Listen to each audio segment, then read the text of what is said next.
Get ready!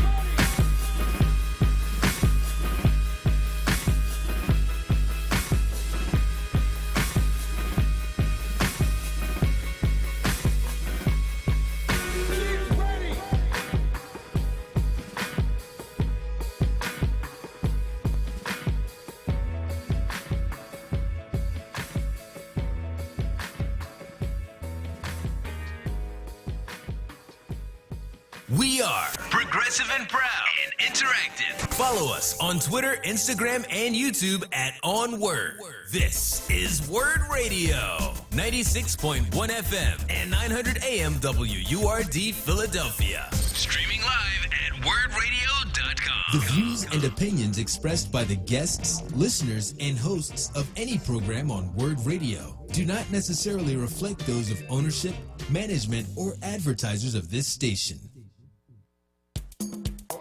You're listening to The Source, an eclectic arrangement of diverse, powerful voices tackling the issues that affect us all. So let's get started with The Source.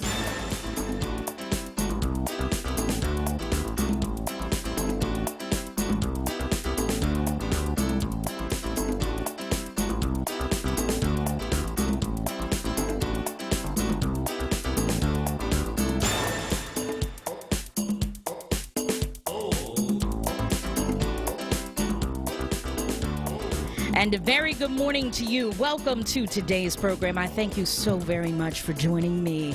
I'm Tiffany Bacon, and this is The Source on WURD.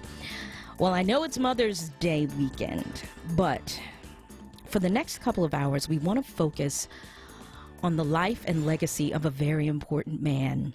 Last Sunday, the world of theater lost an icon. Director, writer, and educator Walter Dallas passed away. So many of us in Philadelphia and around the world have been affected and impacted by his work, by his tutelage, by his energy, by his instruction, by his life. And we just needed to take the time during the show to honor him, to honor his legacy. And if you've ever encountered this man or his work, we encourage you to call in to share thoughts of him. You can reach us at 215-634-8065. But we have put together an amazing panel for this hour and the next hour of some of theater's best and brightest, not just from Philadelphia, but from around the world. Today's program is very special because you will hear us here on 96.1 FM and 900 AM, but we are also streaming live our guests from their respective homes or wherever they are. You can see it via the Zoom platform, and we are streaming live on our Facebook page. So we want to encourage people to go to our Facebook page, WURD on Facebook. You can see our guests, you can see me, and you'll see the tribute that we have planned for Mr. Dallas this morning. I want to first introduce my illustrious panel for the 10 o'clock hour. Please welcome Zahara McGill, Brian Anthony Wilson, Cash Goins, and Kayla Moses Baxter, some of the world's best and brightest in theater, and they call Philly home. Welcome, y'all. Thank you so much. Hi. Thank you, Chip. Hi. Hello, everybody. It is awesome to have you guys here. I thank you so much for being a part of the program. There's something that I want us to just look at. It's a brief collage, as much as we could put together in this short period of time of the life and legacy of Walter Dallas. I just want us to take a look at this collage of pictures, and then let's talk about it. Let's talk about how you worked with him, how you were impacted by him, and to uphold his legacy. So let's just take a look.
you so much, Miss Kayla J, for the music and for the tribute. Awesome, esteemed panel.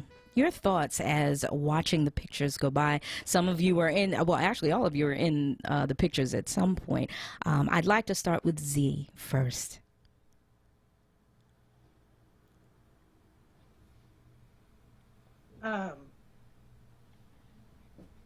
Yeah. So all I have to say is yeah. Yeah. Yeah. When was the first time you met and encountered Walter Dallas? I was in New York acting, studying theater, and I met Walter for the first time. It was around 1981. Mm-hmm. H. German Wilson, who was another well-known director, introduced me to Walter. Mm-hmm. And I was at the Frank River workshop with a piece by Rob Penny called Good Black Don't Cry. And that's when I met Walter. And I had met him, but I didn't know him at the time. And a couple of months later, I didn't know that he was the one who was going to be directing the play. Mm-hmm. And that's when we started a wonderful relationship and friendship. And I was very nervous at the time because I was working with some big name people. I remember Walter came up to me and asked me what was wrong with his kind soul. And I told him I was afraid. And he looked at me, he said, "You're too famous to be afraid. Just do it." And he was very kind, caring, gentle. He also didn't take no stuff because you saw that fire in his eyes. When he started getting disappointed just in himself, saying he knows the capability that you had, he would come and get in your face and look at you. Yes. And you have to go back, and you knew what he was saying just by the way he looked at you. So that was my first encounter. Awesome. Yeah, he's definitely real like that. He pulled no punches ever. Ever.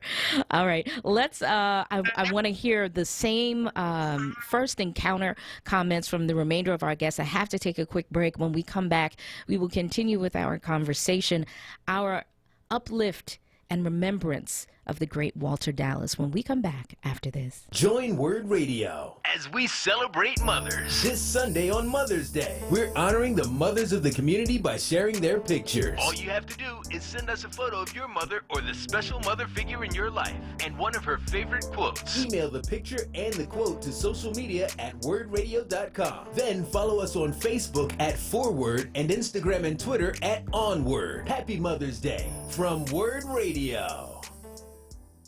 Listen live at wordradio.com. Family Therapy Vignette Moments with Dr. Lucille Ijoy. Come on out and become a Wurd Radio member one by one. Renew your membership or get a new one. Get serious information and have some fun.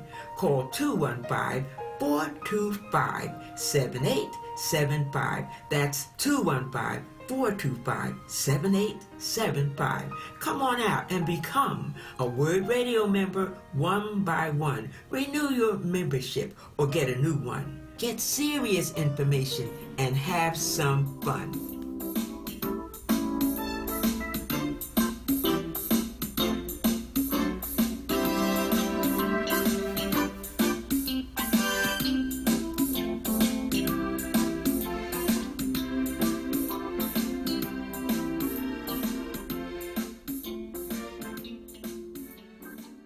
Always Best Care is a great place to work. Flexibility, leadership, purpose, great benefits. There's never a dull moment. Diversity, inclusion, compasión. We love our jobs. If you're looking for a great place to work, you can join our compassionate Team Green. You can apply online at teamgreenabc.com or call 267-909-9248. Teamwork makes the dream work. You're listening to The Source with Tiffany Bacon on Wurd Radio. Streaming live on wordradio.com and the Wurd Radio app.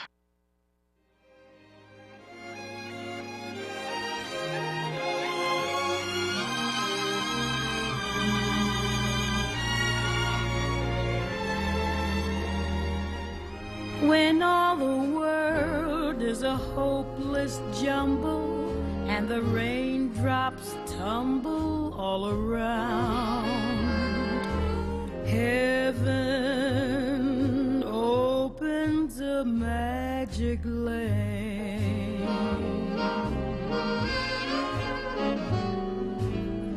When all the clouds darken up the skyway, there's a rainbow highway to be found, leading from your window pane to a place behind the sun, just a step beyond the rain.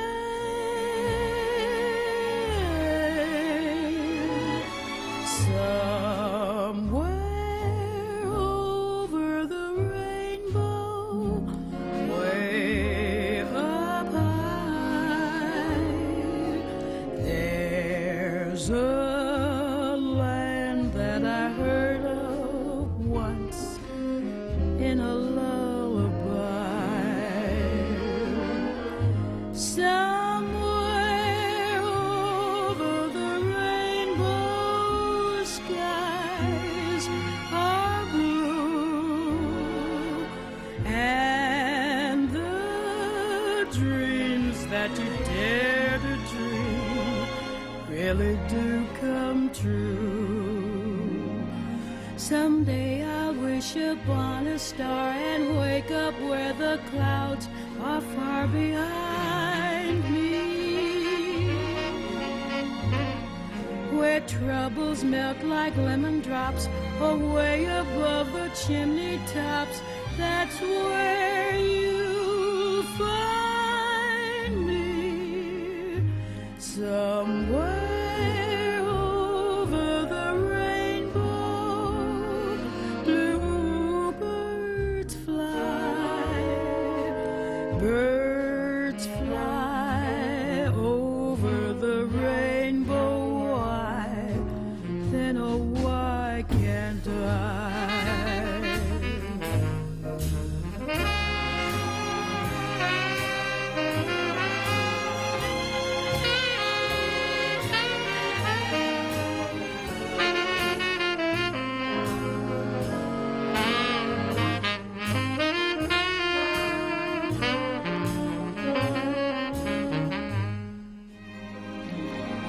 Someday I wish upon a star. And welcome back as we continue our tribute to Walter Dallas.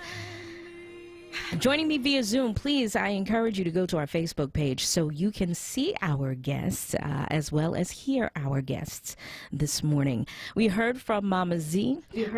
I'd like to switch it over to Mr. Cash Goins. Cash, thank you again for being a guest this morning. Tell us all the first time you encountered Walter Dallas. Yes, thank you, and good morning. Thanks for having me. Can you hear me okay now? Yep, we can hear you great. Right. Thank you. All right. So the first time I even heard his name, I was at Lincoln, and I was speaking with the acting professor there, Roswell Young, and he was telling me, go back to Philly, try to audition. Freedom has this new guy, Walter Dallas, he's great. And that was the first time I heard his name. After I left school, I got about the business of family. I got married. I started making my family. I started having, we had Isaiah at the time. Mm-hmm. And theater was kind of in the rear view for a little bit. And then for my first anniversary, my in-laws, they bought us tickets to go see Black Activity at the Annenberg. And it just ignited everything right away. I'm like, oh, yeah, I'm going to Freedom. I'm going to take some classes if I want to be like that. So I went and I joined Larry Diaz's class, and we were preparing for Freedom Show out in '99. And we were getting ready to just run through it. And he's like, by the way, Walter, he's going to come watch it. And I hadn't met him or seen him or anything up to that point. I'm like, what? And so we did our little 15-minute vignette right there, and I was nervous as all get out. And Walter sat, and then he left, and Larry was giving us his feedback, some things to work on. And he said, oh, yeah, one more thing. He pointed at me, and he said, and he wants to work with you. He said, you really stood out. He wants to work with you. And here I am as this Wow. grown man, you know, manly man. I went in my car and I cried like a baby. Like it was so, for him to not even say those words to me himself, for me to get that feedback from Larry about something he said about me, so amazingly validating, inspiring, and it just gave me this energy that propelled me from that day forward, even now. You know, we're talking about over 20 years later. Yeah. So that's my introduction. It was nonverbal, and then words of validation. I mean, he was really stating the truth, but words of validation that came through somebody else and still rung that powerful. Awesome. Amazing. Thank you for sharing. Beautiful. Like to switch over to Miss Kayla Moses Baxter. Hi, Miss Kayla. Hi. All right, please share your story. So the first time I met Walter Dallas was at Freedom Theater, and I was a junior in college. So I was at Temple at the time, and I was a teacher at Freedom Theater, so I taught acting. And of course, Mr. Dallas became the artistic director of Freedom Theater. And at the time, I was a public relations major. And the public relations director was no longer at Freedom Theater, and they knew what my major was, so they asked me to be the interim public relations director. Now, mind you, I'm a junior in college. I really only had a couple classes in it. And Mr. Dallas was like, yeah, you can do it. Mr. Dallas and Bob Leslie. Yeah. And this was at the time when our co-founder, John E. Allen Jr., had passed away. So we were planning his celebration, his homegoing celebration, and there was much going on. And I remember having to help write speeches and edit things that people would say, and sitting in Walter's office with him going over what Lorena Marshall was going to say. I mean, it was just a lot, and I didn't know if I could do it. And I don't know if I did the best job at it, but Mr. Dallas definitely was very encouraging and told me that I could. So we got that done. And that's one of the reasons, having that job and realizing that I did not want to be in a background fighting for people, even though I was an actor already at Freedom Theater, I was not a theater major. Right. But having that job and watching people also create theater at Freedom Theater, and having Walter even being like, yeah, you can do this, and having those conversations is one of the reasons why I even changed my major to theater. So that was my first encounter with him, and it's always been, just like Z said, that he told you could do it. Yeah. And believing in you. So that's my first encounter. I love it. B, Brian Anthony Wilson, your first encounter. T, I honestly, I cannot remember the first time I met Walter. Okay. It's been, you know, I'm old. I'm not young like Z and Cash and Taylor. I love it. I've been around. Oh, I'm sorry. Let me use my radio voice. I'm speaking. I love it. But I can't really remember the first time I met Walter. It probably was at Freedom Theater, because I did a couple of things of the Black History Show. I just auditioned for him a few times. I'll just share this one thing. Do you guys remember Holiday Heart? It was on HBO. Yes. Ving Rhames playing a drag queen. Oh, yeah. So Freedom was supposed to do it. So I auditioned for Walter. I did probably a monologue from August Wilson. And he said, do it as a gay man. So I was like, oh, okay. And I tried my best, whatever. And that was it. And then somebody called me to congratulate me. They said, hey, man, because I was cast in the Ving Rhames role. I was going to play a drag queen. I don't know where they were going to get 14 Triple E size pumps, but that would have been fun. But and then I said, what are you talking about? And they said, your name is up in Holiday Heart. So I was like, because Walter could be very hard to read sometimes. So I called him after that. I said, Walter, we had to call back, but I hadn't heard from you, so I'm casting this? And he said, yes, I thought you understood that. So it was just, he could be very, is that opaque? Cash, you're a writer. Opaque, is that the right word? Yeah, that works. Kind of hard to read sometimes. I mean, he just was so brilliant and just so, he could be warm but also intimidating at the same time. I just remember auditioning for him, and he would have his head down a lot, not because he wasn't interested in what you were doing, but he wanted to listen, see if what you were saying was true. Yeah. And it was, and that always threw me, but he did it for a reason. Yeah. And I got to see that when I did the one-man show with him, which was the greatest and hardest. It almost broke me, that experience, but I learned so much from it. So I'm forever grateful to Walter for that. Wow. Thank you. And Kayla and I, we went through the drama of the piano lesson. We won't say, but Kayla just came through with sparkling colors and came in and knocked it out the park. Right. But that was something. I love it. I want to hear about, especially from Cash and Mama Z, as directors yourselves, as writers and directors yourself, what did you learn from Walter that influenced the way you write and the way you direct others? I can start with Z. Oh, that's a good question. First thing I learned was to trust myself. Trust your first instinct. Walter always said that to me when I first started directing.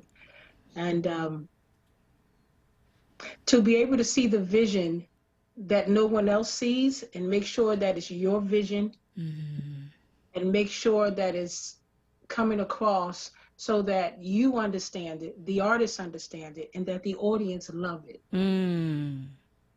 He also taught me about stylizing plays. When I first started directing, it's very important to stylize a play. You go, you see actors act, things like that. But when you start adding these colors and pictures, Walter, sometime when he came to a show of mine one time, I had directed. It was for Color Girls. He came all the way to DC to see for Color Girls. And when we were backstage, he said to me, "You did a wonderful, wonderful job, but I need you to do one thing. Start seeing it like a filmmaker." So he would see visions and things in stages as a filmmaker.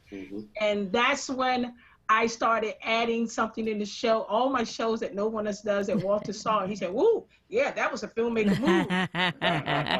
The players going along, and all of a sudden, the show would just slow down and everything would be done in slow motion. And the audience were like, "How did you do that?" And Walter just smiled at me and just said, "That's awesome. You're on your way." So I love it. I was in that show. I remember those moments. Yes. I remember those moments. I sure do. I said, okay, I can thank Walter Dallas for that. Awesome. I appreciate it. Thank you. Yeah, that was definitely a great show, a great moment. And there's a great picture of that too somewhere on Facebook. So especially having him there with us. It was woo. Oh, yeah. That was awesome. Thank you for sharing, Z. Let's hear from you, Cash. How has he affected your directing? Absolutely. So when I used to work with him, I used to spend my time off stage sitting in the audience and just watching and listening to all the notes and paying attention to the different things, the way that he saw things and the way that he pulled out the most important parts and highlighted that. And I remember when we were working in the Bluest Eye, and we had a scene with the buckets, myself and Donna Marie Earl, and rehearsal the next day. He said, "I was sitting up all night trying to figure out how I'm gonna get these buckets off this." And he said, "I smacked myself in the head." It was about 4 o'clock in the morning. And I said, "What am I thinking through this for? Why don't I just ask Cash?" And then, I saw that and in about 10, 15 seconds. And once it's that inspiration thing, for him to do that what that says to you about what you should be doing and the confidence that puts in you. I remember when I came to see piano lesson at the Arden, and he came back and asked me for notes after the show. What one thing would you change? And when I came back to see it the next time, I saw that he put that in. So there's an inspiration thing that says, I'm Walter Dallas. I have this pedigree. I have this experience. I've worked with some of the best people in the industry.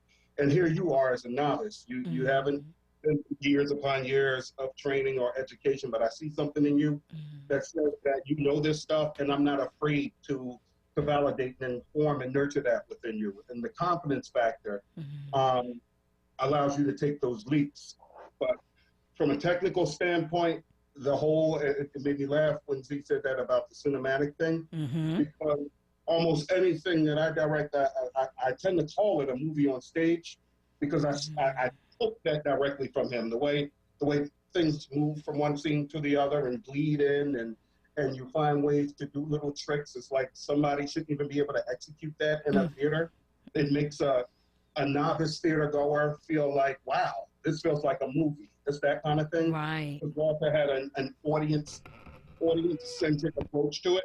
He wasn't directing shows to impress himself with his own knowledge. It was about the audience experience and how it reads from the audience to the stage. Right. And I took that from him. And the last thing is he told me that he always starts with the music before writing a show, before directing a show. It's music that drives the narrative. It gives him the framework of the piece. It sets the tempo and the tone of how it's going to go. And I bathe and drench myself in music for a piece before I do anything. Nice. And I still direct with a lot of music throughout the piece of it, like a soundtrack.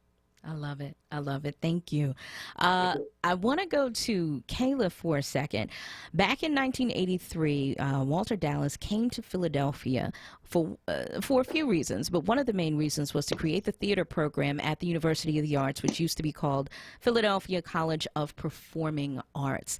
As an educator, what have you learned from Walter Dallas about doing the work of educating and doing the work of performing, being that full, well-rounded artist? So, yeah. Well, I can tell you my experience with him through education.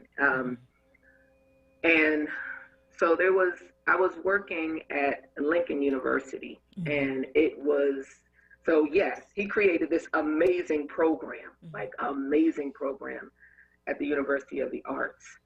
And Lincoln University was looking for a theater department, and Mr. Dallas made a phone call and called me and said, Kayla, how would you like to be the professor at Lincoln University, the head of the theater department? And I was a new graduate. I only had a couple years of experience under my belt and was not yet a professor, and had to help develop a program at Lincoln University. So his phone call was as easy as getting me the interview, because he was Walter Dallas. Right.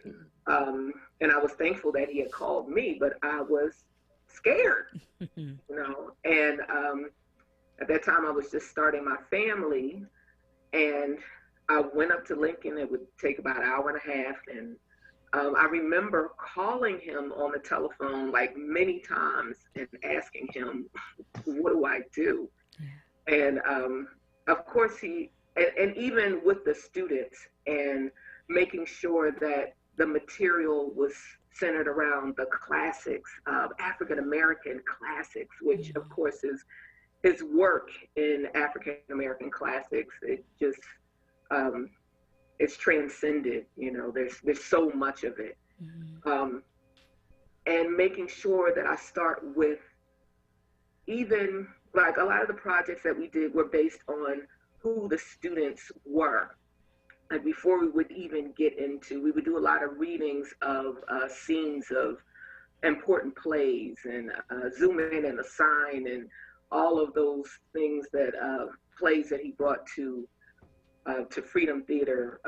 I guess with even the University of the Arts, at Lincoln University, of course, I had African American students, so I would deal with their culture and who they were, and based on talking with Walter, and finding out even things that they were interested in and creating those improvs.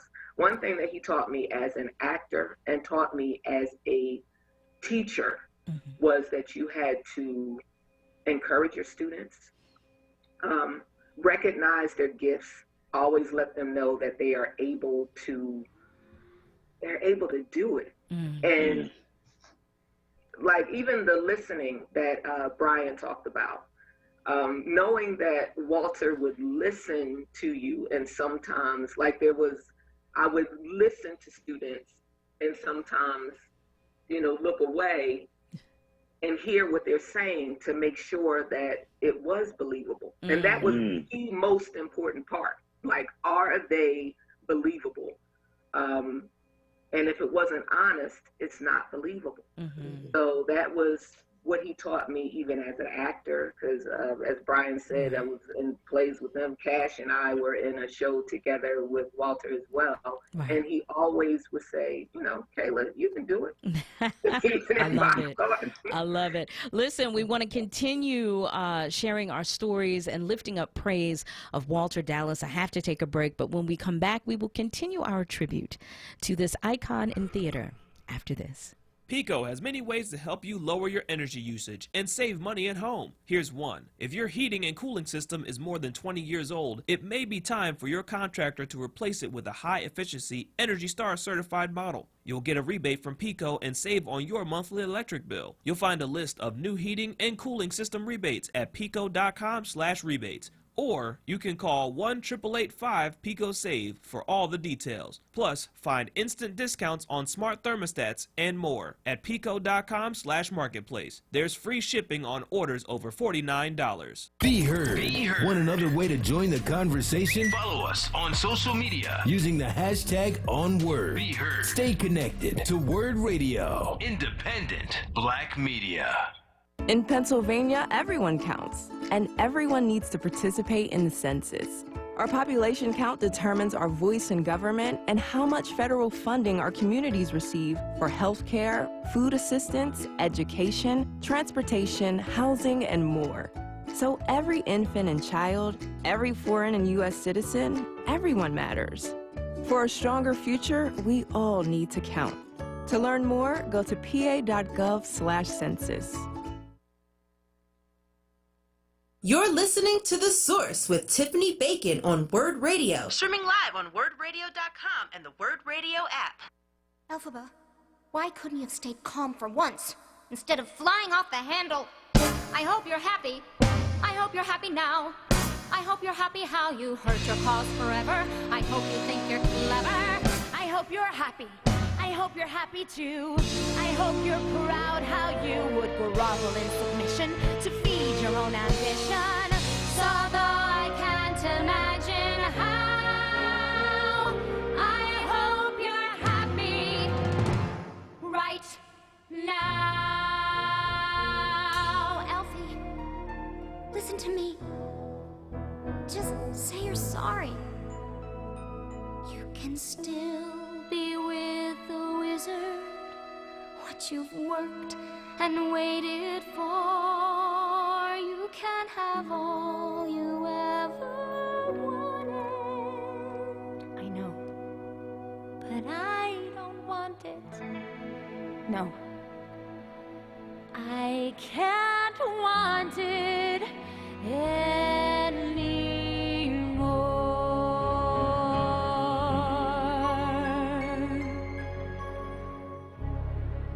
Something has changed within me. Something is not the same.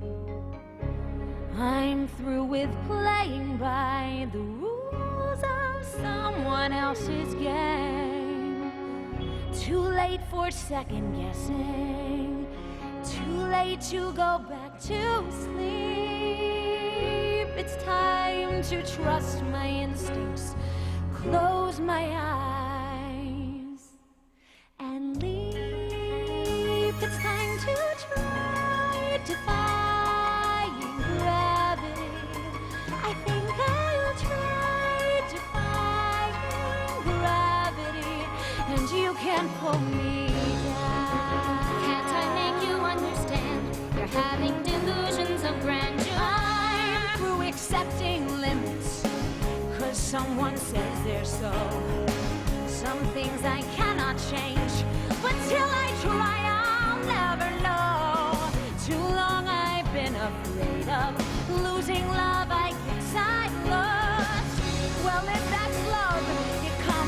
much too high I've gone. Lines that are defying gravity. Kiss me goodbye. I'm defying. And welcome back. We are the Source on WURD 96.1 FM, 900 AM, and streaming live on WURDradio.com. We are also streaming live on our Facebook page. If you are not there yet, please head on over to our Facebook page so you can check out our conversation with some of the brightest stars Philadelphia has to offer. They are around the world right now, and they are here to talk about the life and legacy of Walter Dallas. The theater community is very small here in Philly, so folks know each other. We've worked with each other, and so there's a lot of camaraderie and love here. And we are back live now with our very special guests who are joining us via the Zoom platform. Coming back, ladies, gentlemen, if you had to describe Walter Dallas to someone who'd never heard of him, how would you describe him? And I'd like to start with you, Brian. Really? Yeah. You, yes, oh, sir. Lord have mercy. Because in the last segment, you did not get to talk, so it is all about you. Oh, that's all right. No. Oh, my God. How to describe Walter? Just this brilliant, insightful, just full of life.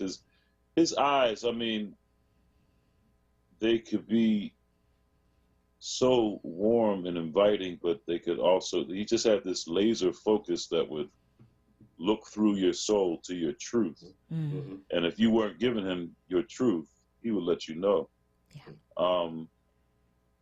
He was one of a kind. He was a Renaissance man, photographer, writer, actor, director, musician. I didn't know about his musicianship. Donovan Higgins just wrote something on Facebook about Walter teaching him some piano for Trick the Devil at Freedom Theater. Nice. He was a Renaissance man. Yeah. And just I underappreciated him, but I'm sorry I didn't know him better than I did. I really was intimidated by him and his just his prowess, his brilliance, his worldliness, his international flair, and but he just was, I would say, a Renaissance man. Awesome. Thank you. Mama Z. Oh.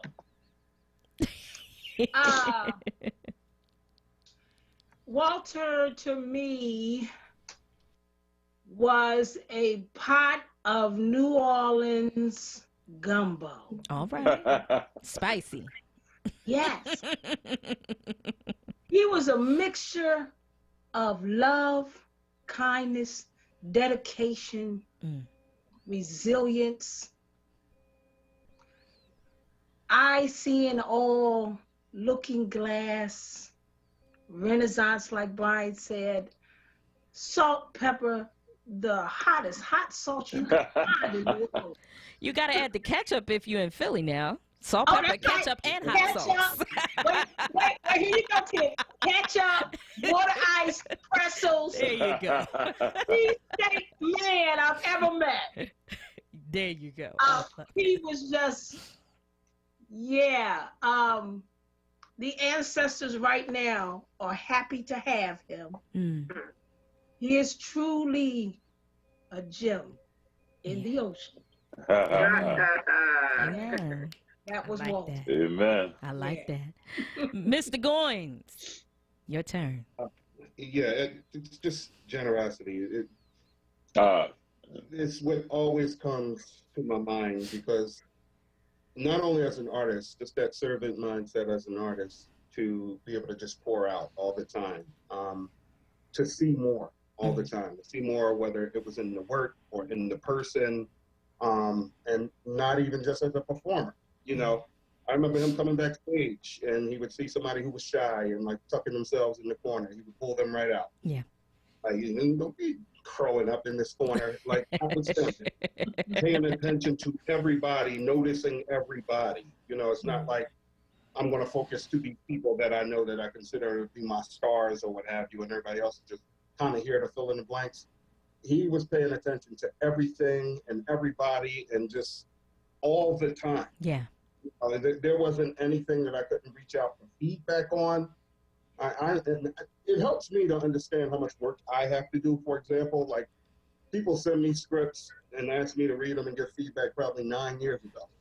And I don't do it as a means of dispatching them. I'm just notoriously bad with having an attention span to sit down and read a script. But that's one of those growth opportunities that a moment like this gives you to say, you know what, figure out a way to push past that, figure out a way to be a resource, the position to be a resource, extend that same thing that was extended to you even more, push yourself to do more, be more of an asset. And that's what I take from him, because he was just an asset all the way around, an asset. Yeah. It's like a loss. It's a blank that needs to be filled in. He's an asset. Yeah. Amen. And finally, last but certainly not least, Miss Kayla. When I think about him, I think about his smile.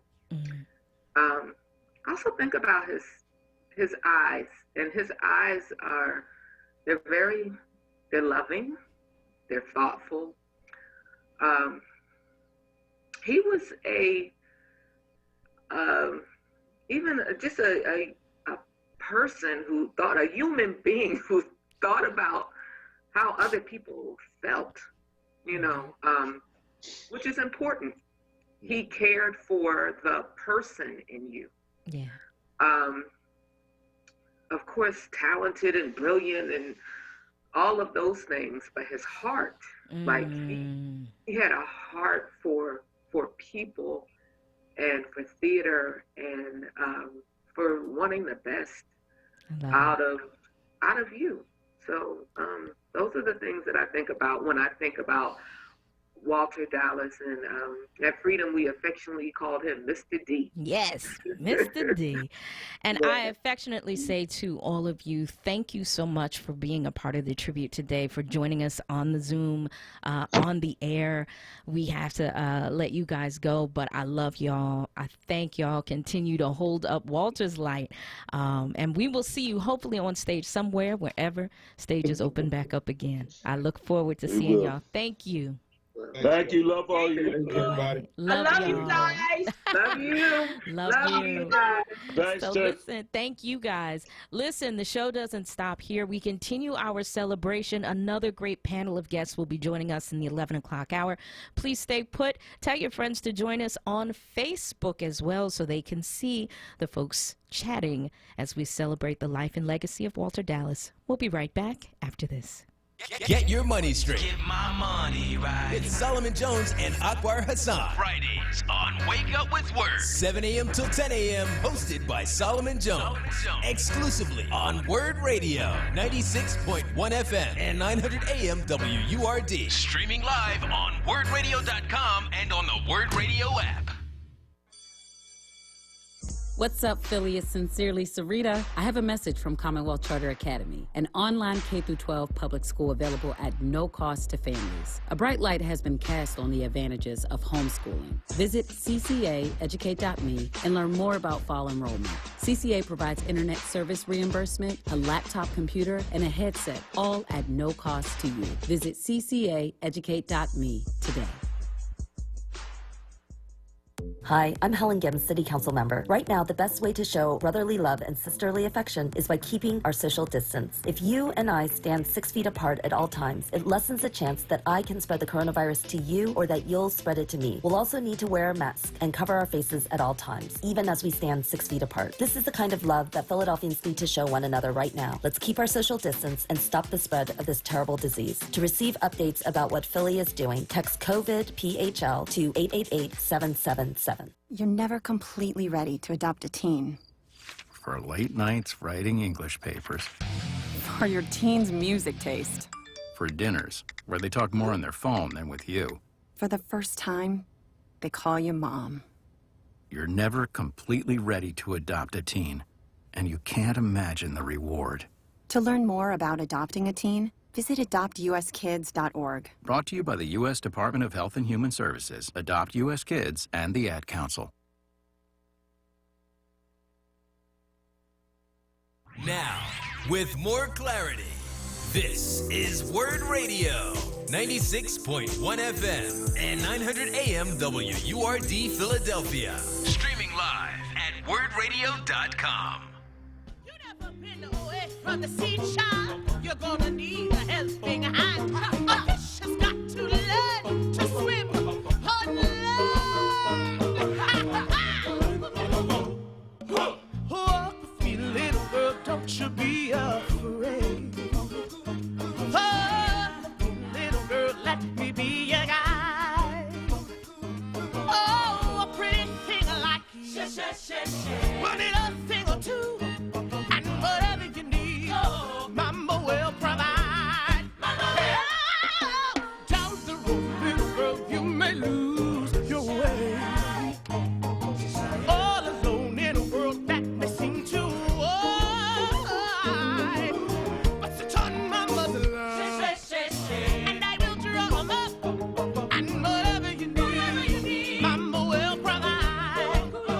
I'll provide you to soften the road, to sit on trees, to sleep underneath, fun for your toes, to fill up your belly, to fun your face, for making your bed. Mosquitoes? Bugs will fly, little girl, and the night will fall. All alone in the dark, you'll be terrified. But you will make it through, 'cause I am liking you, and whatever you need, Mama will provide. Yeah. Mama will provide. Hey, ow, ow, ow, ow, ow, ow. Mama will provide. Yeah, yeah, yeah, yeah, yeah. Mama will provide. Provide, yeah. Whoa. With me, little girl, it'll take you far.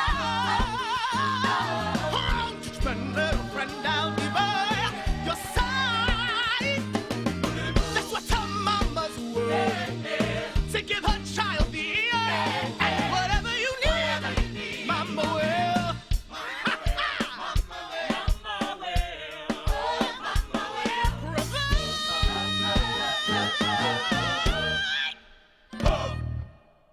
You're listening to The Source with Tiffany Bacon on Wurd Radio. Streaming live on wurdradio.com and the Wurd Radio app. People all they fear too much. We fear for the things we no see.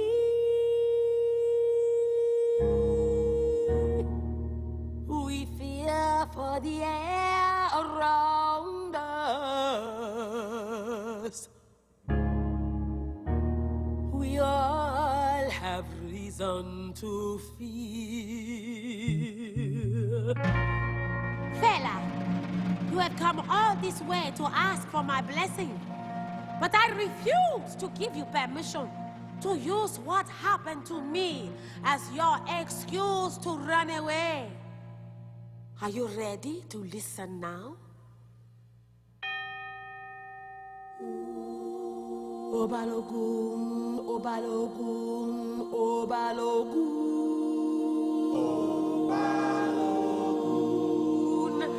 The fiercest warrior to ever live. Fought the Alukopobon, demons who kill with their cries. Oh, their cries, their terrible cries. Monsters that kill with their terrible cries. In their fury, the Alukopobon Pubon, Alukopobon Pubon, Alukopobon Pubon.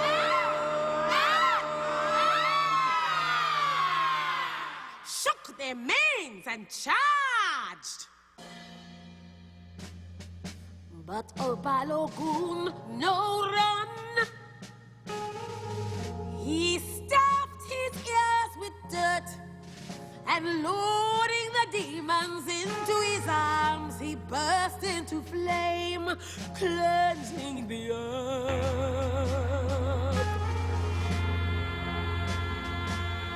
Yeah, Maya, yeah, Maya, yeah, Maya.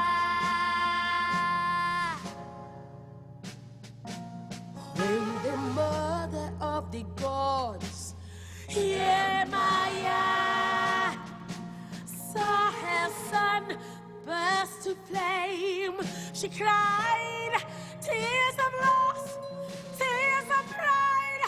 Oh, how she cried. Maya. Her tears turned to rain.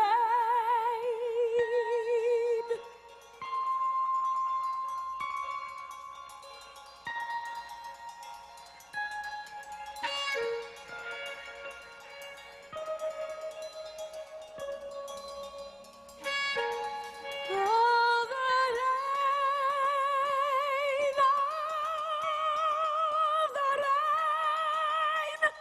the rain, flooded the earth. So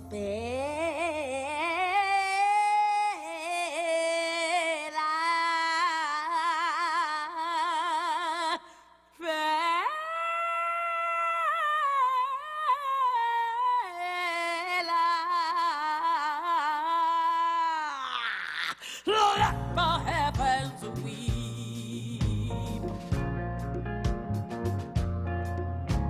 Soon the earth will laugh, the laughter give birth to bud, the bud bloom into flower, the flower grow to tree, a mighty tree, ready for the next storm. Let the battles rage, let the demons cry, let the mothers weep, let the bullets fly. Even if you must die, go back to where you belong. Let the battles rage. And welcome back to this edition of The Source with me, Tiffany Bacon, here on WURD 96.1 FM, 900 AM, and streaming live on WURDradio.com.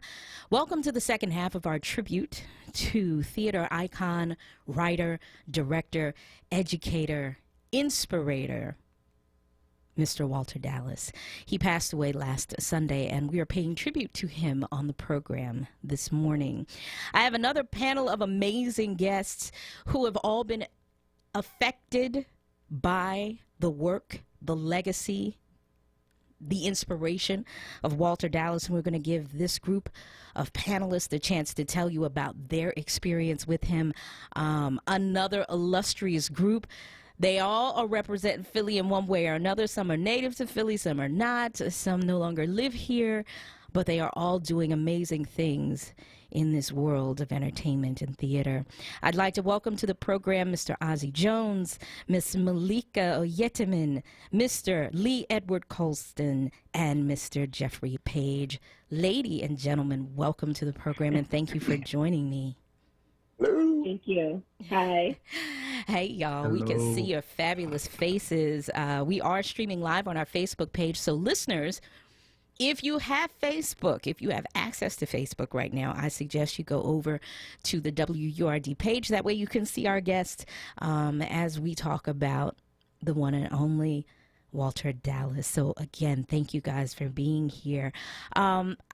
You are all directors. You are all directors. You have all been influenced by Walter Dallas, and I'd like for you each one, and I will start with Lee and work our way around the Zoom room. Talk about the first time you met Walter and how he affected your work. Good morning. Good morning. The first time I met Walter, I think I was 18 or 19 years old in Philly. And he came and he spoke at a program that at my high school. And that was one of my first introductions to Freedom Theater. The second time I met him as like an individual. He came to see a production of a play that I had written and directed in Philly. And, you know, little tiny hole-in-the-wall play that I self-produced. And he heard about it through the grapevine and just decided to come. Nice. And he pulled me aside afterwards and was like, you got a lot of potential, but you don't know what the hell you're doing. Come here. And he snatched me up and he mentored me for years. Walter planted the seeds in my head about being a writer and a director and an actor, and that I could be a multi-hyphenate and, you know, make a serious impact in the industry. Right. Amen. Thank you for sharing. Let's go to Malika, because I know you guys have an interesting story about how you met through Mr. Dallas, but I'll let you tell your own story, Miss Malika. Okay. So I met Walter by being his assistant on Blue Door at the Art and Theater. You know, the Art and needed an assistant director, and I'm from Philly, but I hadn't worked professionally in Philly yet, so it was like a big deal. And I, you know, got the job as his assistant, but Walter didn't pick it. So I met him on the first day of rehearsal, and I'm like shaking in my boots. and Walter just, the thing about him is he just never made you feel stupid or never made you feel like you needed to like bow down in some way. He always met you where you were, and where you were was always cool. He was always like ready to find a lane wherever you put that lane. So I was his assistant, and he has mentored me through the years from that first like meeting. But the funny story is Lee was introduced to me from Walter. One day after rehearsal, I remember Walter, like, I don't know, he ended rehearsal like early or something because Lee was coming through, and he really wanted me to meet Lee. And I didn't know Lee from a can of paint, so I thought, what is Walter trying to hook me up? Like, I don't know this man. Like, you know. But Walter was like, at that point we had spent like 3 or 4 weeks together, and he was like, do you know Lee? And I was like, no. And he was like, okay, we're gonna make that happen. He like ended rehearsal early. Lee came through, and then I remember it was at the bottom of the steps at the Art, and if you know the Art, and you know what I'm talking about, the main steps. And Lee came, and Walter was like, Malika, this is Lee. Lee, this is Malika. You should know each other. Talk. He just walked away. And I mean, if anyone knows me or Lee, they know what we mean to each other, artistically and otherwise. So literally, Walter changed my life as a mentor, but he really changed my life because he brought someone in my life that changed me as a person. And then he mentored us both. So. Right. Amazing. Amazing. Thank you for sharing, guys. Let's go over to Ozzy Jones. Hey, Ozzy. Hey, sorry, I had to unmute myself. Yes, sir. Well, yeah, like it's a big answer for me because I was his like direct protege. I got out of college in '92, and at the time, John Allen, who was the founder of Freedom, had just died. And I'm a West Philly kid. So when I got out of school, the first theater I went to sort of get down as a director was Bushfire. And I didn't even know about Freedom. And it was weird. Like my father had a meeting with the brother, God bless the dead, I'm forgetting his name, but the guy who was the founder of the Anti-Graffiti Network. he had a meeting with him at Freedom. Okay. So he told me, "Oh, you should come with me to the meeting and bring your resume." You know, I think I was teaching preschool or something at the time, and he was like, "Oh, bring your resume." So I came and I left it with Miss Jean at the front desk of Freedom, and yeah, like, and I didn't hear anything, but I wasn't a Freedom kid, you know, like Lisa, my wife's a Freedom kid, and you know, I'm not from North, and so I didn't really know, and I didn't go to University of Arts, so I didn't really know anything, like any of them. And so he saw my resume, and he called me in for a meeting.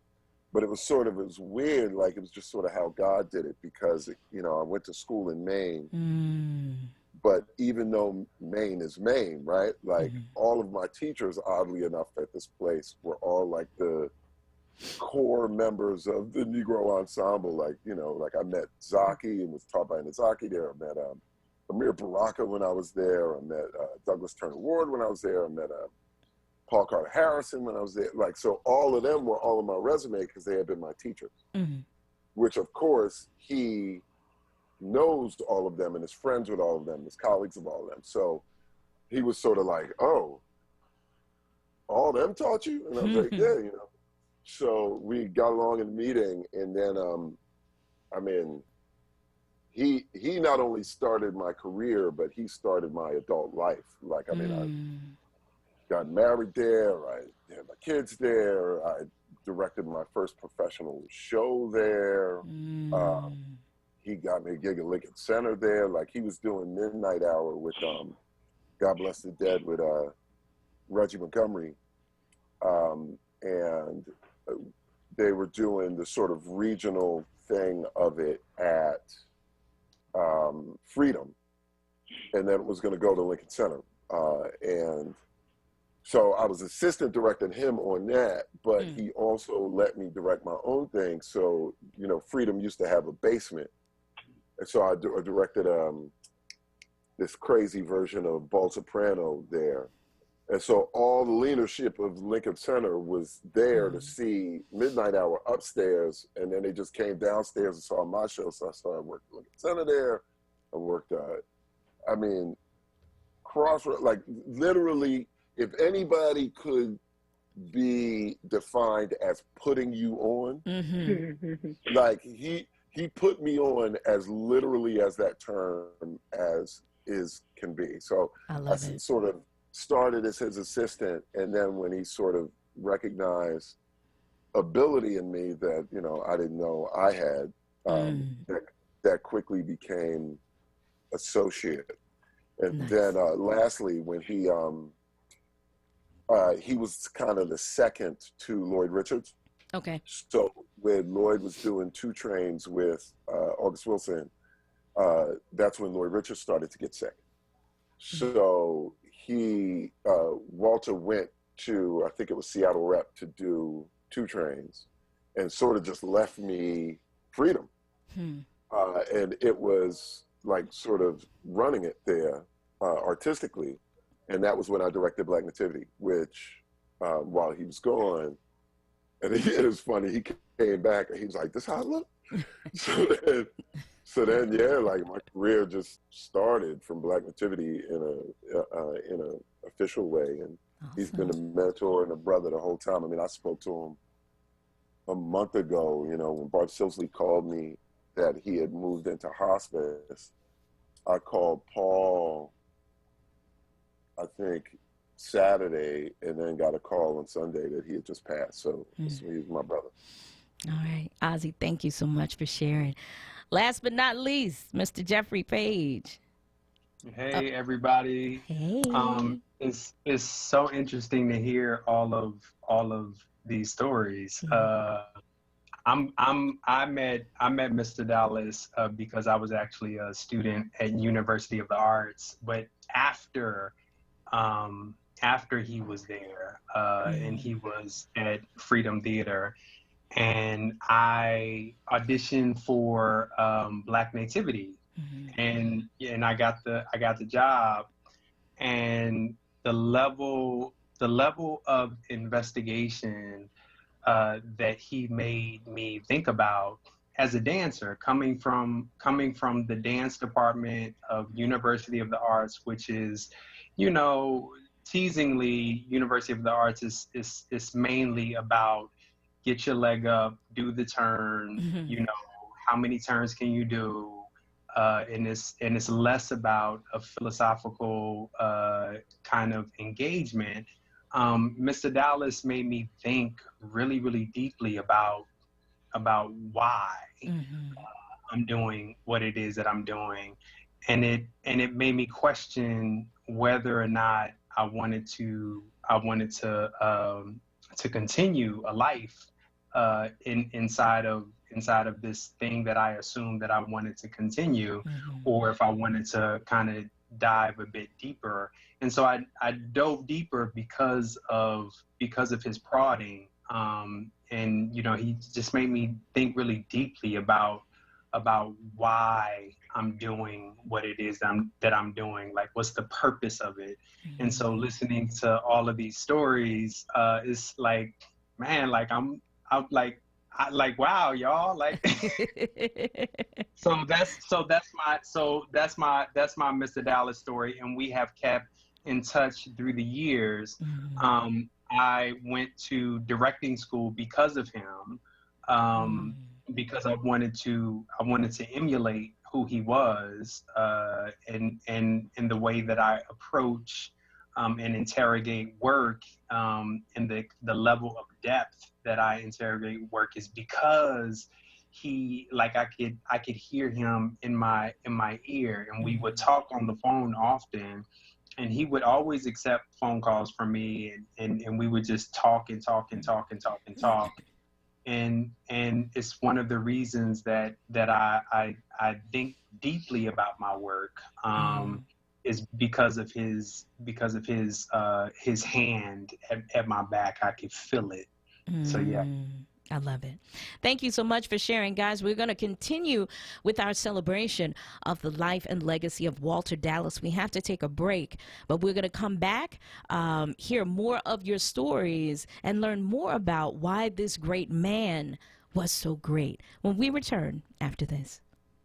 Right now, nurses are on the front lines, delivering direct care to those fighting the virus, supporting patients isolated from family members, implementing telehealth into their practices, and providing leadership of hospital systems and public health agencies. You can let nurses know you care with a message of gratitude by using the hashtag #GratitudeForNurses on Twitter and Instagram, or by posting a message at 2020nurseandmidwife.org.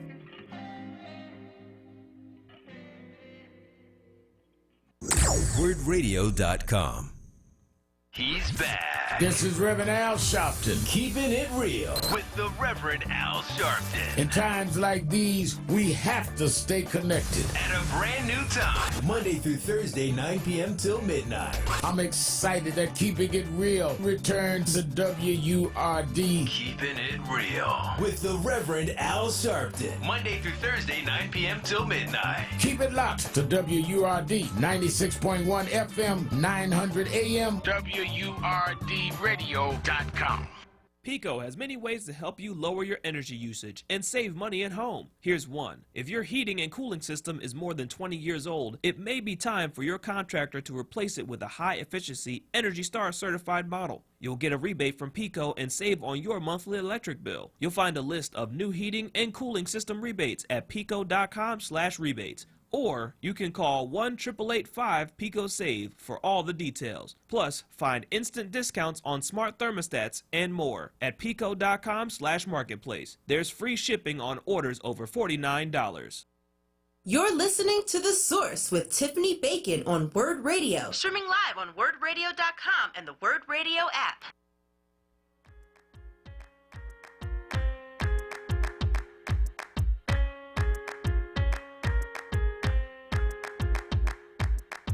Theodosia writes me a letter every day.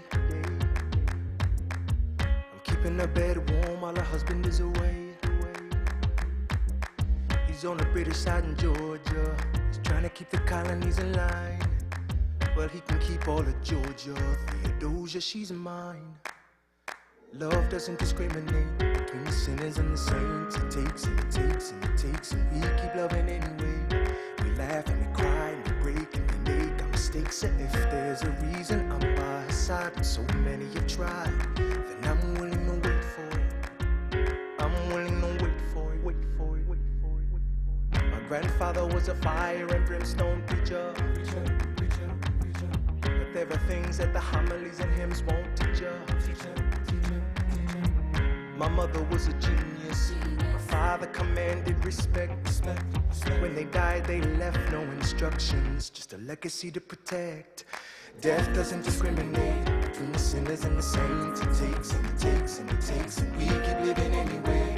We rise and we fall and we break and we make our mistakes. And if there's a reason I'm still alive when everyone who loves me has died, I'm willing to wait for it. Wait for it. I'm willing to wait for it.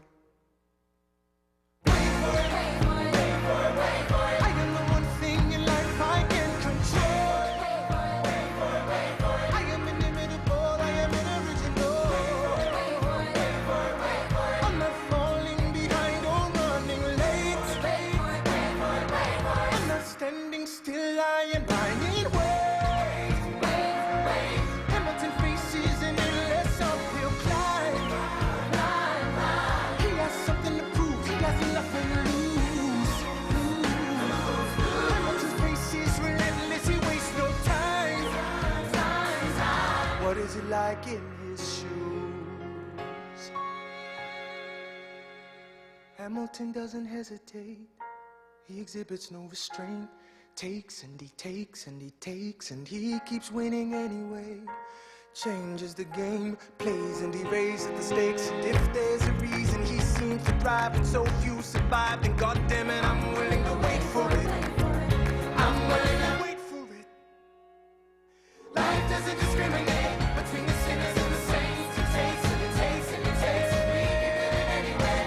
We rise and we fall and we make our mistakes. And if there's a reason I'm still alive and so many have died, then I'm willing to wait for it. Wait for it. Wait for it.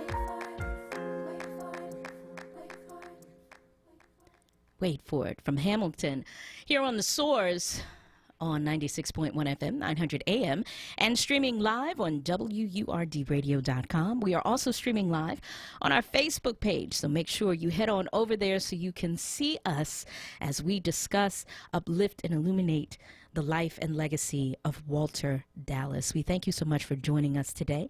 I have a wonderful panel of guests who are here to help celebrate the life and legacy of Walter Dallas. Thank you all again for being a part of the program. So I want to put this out to you to say, why is it that people need to know who Walter was?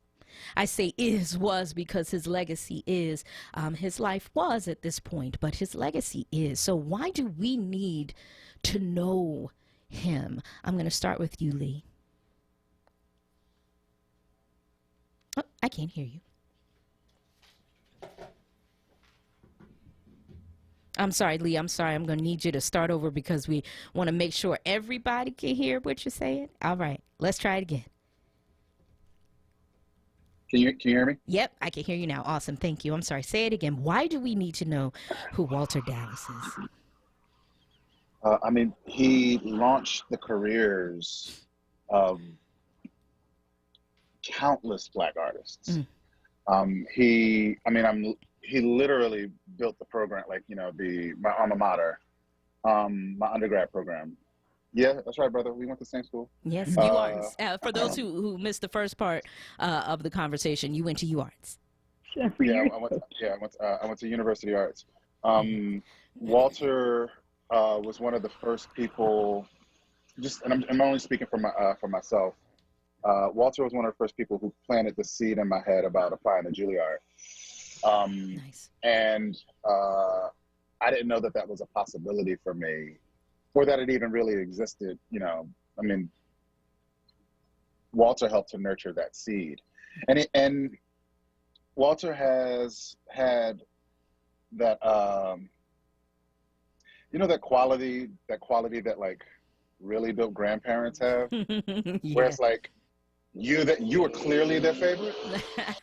but then when you talk to any of the other grandbabies, they all know that clearly you're mistaken and that they were the favorite. And he did that for generations of folks. Yes. Yeah, he did. Yeah, he did. Thank you, Lee. Let's go to Malika. Thank you so much. Why do we need to know who he is? Sorry, my house phone is ringing. So something that Ozzy said when he spoke about how he knew Walter and how he started to get a relationship with him really stuck with me because he was like, he is the example of being like putting someone on. Like before I even knew the term scarcity, I knew that Walter didn't live in it. Right? Like Walter is an example of somebody who knew himself so well, he wasn't afraid of putting anybody on or nurturing anyone or planting a seed. I thought about him a lot, obviously, since Sunday, and a few things that hit me was, you do something so long you don't realize who you got it from. Jeffrey, when you talked about how he made you investigate the why, that's why I do that. I didn't know that. I do that for all. If you had a panel on me as I passed away, everyone would be like, Malika just never stopped pushing you. I never stopped because I saw that in him, and I knew that his love of the human condition and storytelling was bigger than the theater. It was it was about people. I met Walter at a time when he was really big on his photography. Like he had just went to Ghana and started doing those series, you know what I'm saying? Yeah. Blue Door, he did a photo series of, and I remember one day in rehearsal, the actor was, what's the word? Effing up. Thank you for the self-edit, yes. And Walter leaned over and said to me, he was like, see, this is why I take pictures. He said, you see this moment that we saw yesterday? We're going to have to pick at it to get back to this moment. But if it was a picture, I would have already captured it yesterday. And that stuck with me because, one, it showed his perseverance, because he was like, no, I'm not getting what I want today, but I'm going to get it. Yeah. And it showed that he really has a deep appreciation and love of story. And story in any medium is important. That's why he's always investigating the why. That's why he always wants us to investigate it. It's not about anything other than the story. Sorry, I'm rambling. But I just think that the thing that he personified is something that's so important past the accolades or him as a big force in theater as an icon is he never lived in scarcity. He was never afraid to learn something new. He picked up that camera in 2010, you know what I'm saying? And he just went for it. And anybody who could teach him, he learned from, and anyone he could teach, he gave to. And that's, you don't need a lot of people who do that because they're so afraid they're going to not be the smartest one in the room or they're going to lose their legacy or he didn't care. So that was the thing I was gonna to co-sign you too, Malika, was like he was never afraid to learn.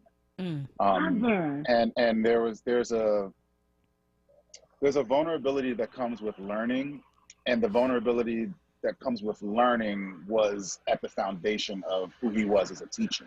Yeah. And so he was always operating from a place of the artist as citizen. Yeah. And really making sure to how can I leave this space better than when I found it? How can I leave this conversation, right? Yeah. past the like the production was just a means to an end, right? There was something that Walter said to me one time about, like, we were talking about theater, and like, you know, like I'd asked him about what about, like, well, how do you survive like a bad production? You know, like when you direct something and you just, like, you know, it's bad. And he said that all theater changes the world, regardless if it's good or bad. Anytime you put people into a room who in any other instance would have not been in a room under any other circumstances, the world is being changed. People have to take, people drive and make plans, people hire babysitters, people, designers get paid, are able to pay bills. You're in a Uber having conversations with the driver on the way to the event. So like the story is the bonus, you know, like, but the actual bringing people together, that's the thing that shifts space, because you cause people to interact with one another who otherwise would not have been able to interact with one another. Love it. Thank you, guys. Jeffrey, why do we need to know him? I started to look for a word that is not popping in my mind right now, but so I'm in this space at Harvard right now, working on campus, and then also working with at the American Repertory Theater to put a new show on Broadway, 1776, with Diane Paulin. Fantastic. And so we're in, you know, we're in meetings and we're in design meetings, and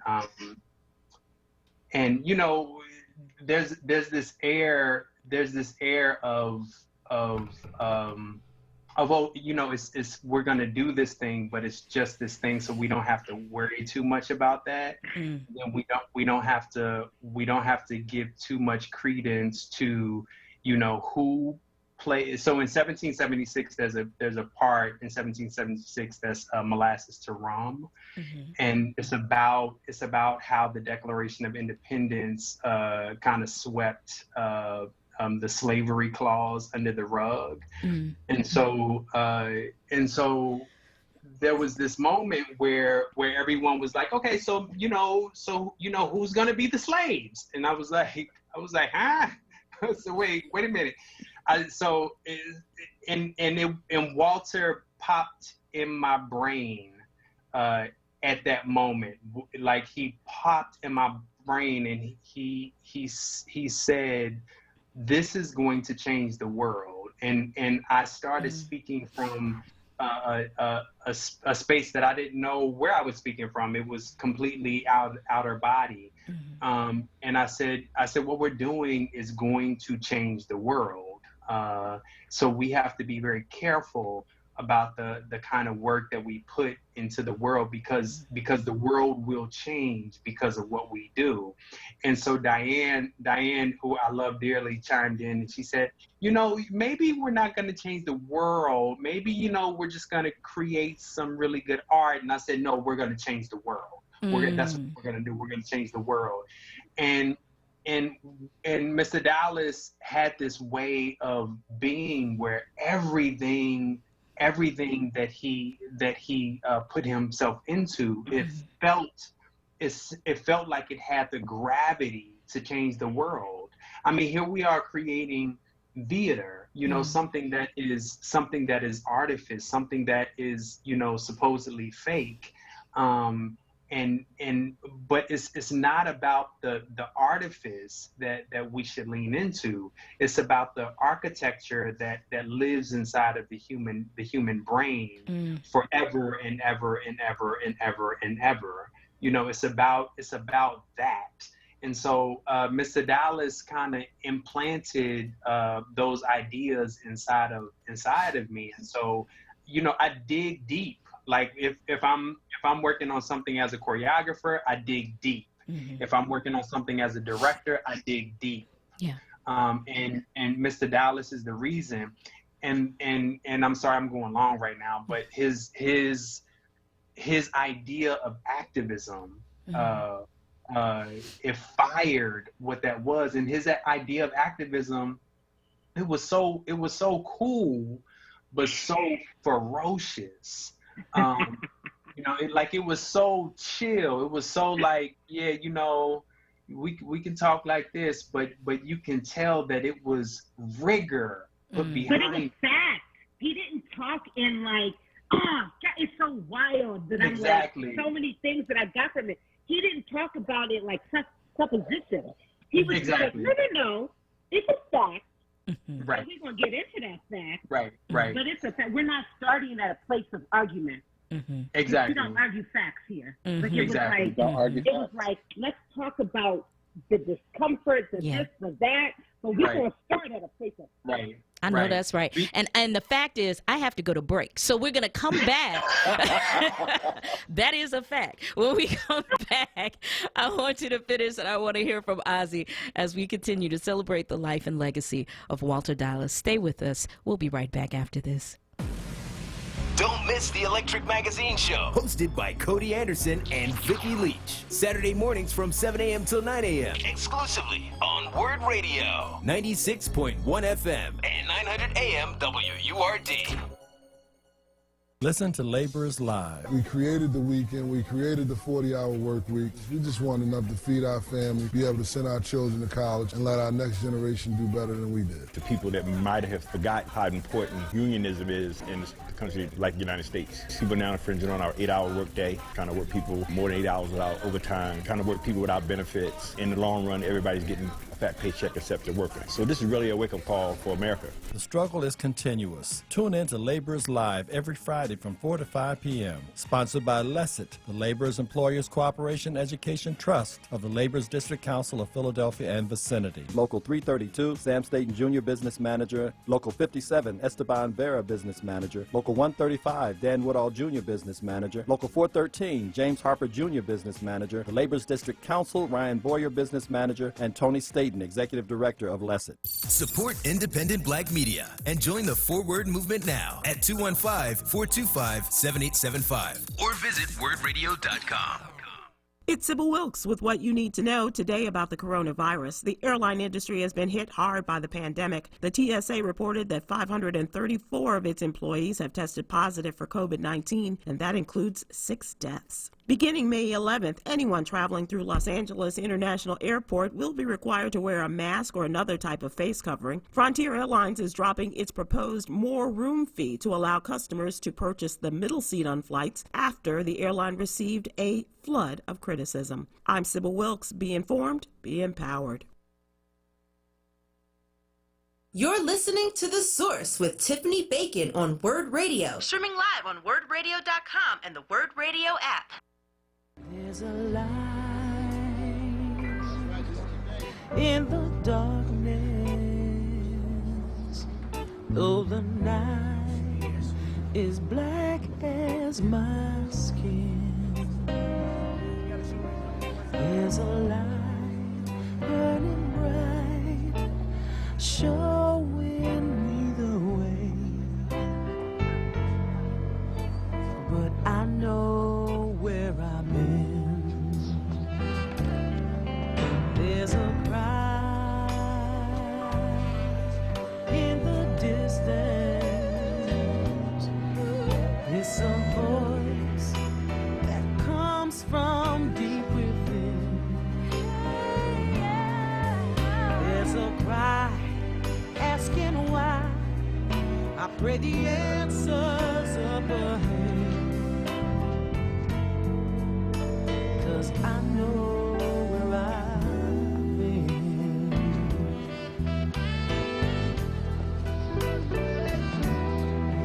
There's a road we've been traveling, lost so many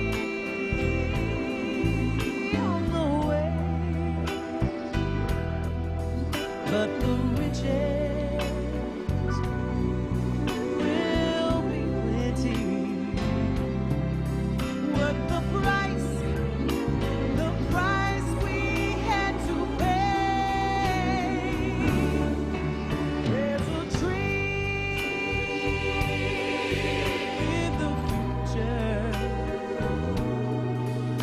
There's a struggle that we have yet to win. And there's pride in my heart, 'cause I know where I'm going. Yes, I do.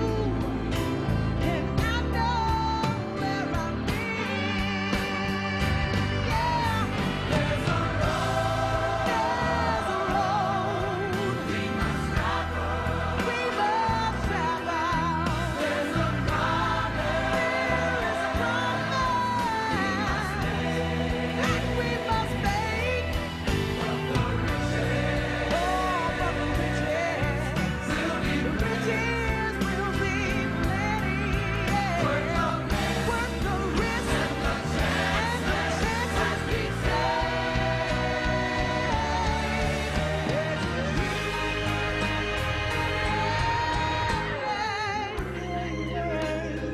in the future, there's a struggle that we have yet to win.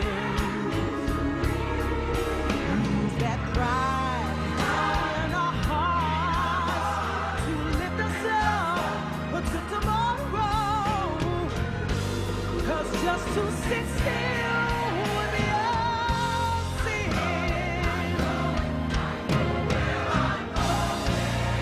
Lord knows I know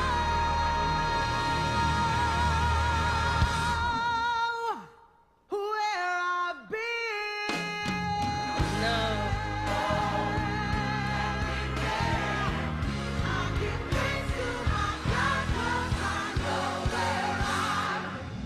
Then I was finished. Malika came in and she took the words out of my mouth. You my beautiful sister. So Big Brother Ozzy Jones, what you got to say? Yes, sir. Yes, Big Brother Almighty. Ozzy. You know, well, it's all a very interesting, like, sort of weird time for me, particularly at my age, because like all of my teachers are dying, you know, like, and when I say my teachers, I mean not in the sort of just the ancestral sense, but literally sitting in a classroom, sitting in a coffee shop, sitting in a house, teacher with them is like dying. Like, you know, with Ozzy and Ruby are gone, and Miri is gone, and Lloyd Richards is gone now, and Zaki, who I mean, she called us at the hospital when my son is born, and his nickname is Toussaint Jones because of Color Girls. Like it's like, so like all of the, like they're all leaving, and him in particular was sort of the teacher of them that loomed the largest, and that dealt and sort of gave to me most directly. So in most direct answer to the question, why I think everybody needs to know who he is because there was a time in the Black community where the most, particularly his generation and before, where the most elevated person or position in our community was the teacher. And I mean, of course, Walter is an extraordinary director. He's one of the, as far as I'm concerned, one of the best directors in American history. But what looms largest for me is him as an educator. And if you talk about him as an educator, and not just him, but also all of those people I just named, for their generation of ancestor now, being an artist also meant being an educator. I remember one of the first things that he said to me, and one of the things that Lloyd Richards used to say to me all the time, is that being a director is being a teacher. And if you are not a good teacher, there's no way in the world you can be a good director. Like, being a director is not moving bodies around the room. It's helping everyone in the room understand right? Like understand the aesthetic, understand what they're trying to say, understand all those things. And the position of the teacher in our community, but also in American culture, is so diminished now that people knowing who he is of paramount importance. I mean, when you talk about Walter Dallas, you're also talking about Viola Davis. Like the public needs to know that. You know what I mean? And tell Like us why. Briefly tell us why for those who are not aware of the connection. I mean, well, again, he just like me, just like all the three of y'all, just like a whole bunch of people, he put her on and worked with her and got down with her at the beginning of her career. And again, if you're talking about Viola, if we that one tier. Okay, yeah. Denzel, like Yeah. that's how I met Denzel, was with him. You know what I mean? Like he, you know, if you're talking about Viola and her age, there's no Walter. Hollywood's not putting her on. Like I was just talking to the Inquirer about him not long ago, and I think one of the things that really needs to be said when you talk about the activism that you were just talking about of him, that I really want people to get from him, particularly because the American theater and Hollywood are on the surface progressive, diverse institutions. But I can say, in terms of their surface presentation of who they are, but I can say at 50 years old, Walter does not walk me into Lincoln Center. I don't work at Lincoln Center ever. Walter does not, let's bring it a little closer to home. Walter doesn't walk me into the major white theaters in Philadelphia. I'm not even gonna name them. I don't ever work there. Viola Davis, being a dark brown skinned sister, Walter does not put her on stage in Leeds during that period of time. She doesn't get on stage in Leeds. And I'm looking at myself and all of us, and I'm going, when you look at Walter, when you look at James Baldwin, when you look at Baraka, when you look at Inazaki, when you look at Sonny Sanchez, when you look at their generation of giants, what they did for all of us was walk us into the room and go to everybody in the room, this 19-year-old is a genius, because I say so, right? Like this 20-year-old is a genius because I say so. And I'm Ozzie Davis, so what, are you gonna argue with me? I'm Walter Dallas, so what, are you gonna argue with me? Like you know, that's what they did for us. But they did that because they saw themselves as not only activists, but they saw themselves as educated. Right. Much in the way, and unfortunately we're going to have to wrap up our conversation, but much in the way that Clarence Avant did the same thing for artists in music, in that same type of, here, know this person, work with this person, I'll see y'all later, cut the check if you have to, I'm going to talk to you. Word. And he did that for me, like, so directly.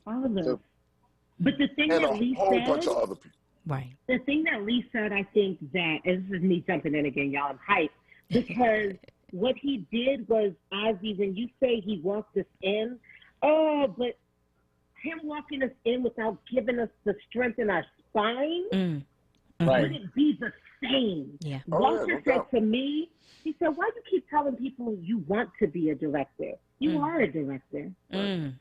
You are a director. So the next building I walked into, I said, I'm a director, and I'm working at the Art and Theater right now. My spine was stupid. You know, I was like, I learned that I had something to say. And that man, again, like you said, like, I'm not going to argue with that man. You know, he said, there's something in me. Okay. Yeah. And I walked with that different, you know? Sorry. No, there was the other thing that I think, one of the most important things I took away from Walter too was to stop arguing with white people. Like Walter walked into every space and it was like, I'm not, like, I mean, and Malika said this earlier, she was like, I don't argue facts. And like, it was Walter who literally pulled me aside and was like, you need to leave Philadelphia because these white people are not going to see you here. He's like, if you want to be as successful as I know you can be, you have to leave the city. And that was really hard for me to hear, especially from like a staple Philly icon, you know. And it was like, Mm-hmm. no, I really want to build my career here. He's like, why are you trying to sit at tables where they don't want to serve you? They haven't prepared a seat for you, and they don't know how to cook things in your flavor. And I was like, ouch, that's really hard for me to hear. Yeah. And he was like, yeah, he's like, you need to go. He's like, you need to go somewhere else. And when you want to come back, when there's room for you to come back, when people make space for you to come back, then you come back. I didn't understand that then, but now looking back over 15, almost 20 years, 20 years to say anything is real. But almost 15, 20 years, you know, it's one of the most important lessons that I ever got. And I got that lesson from a Black artist. I love it. And with that, we're going to have to end there. Lady and gentlemen, thank you so much for your artistry.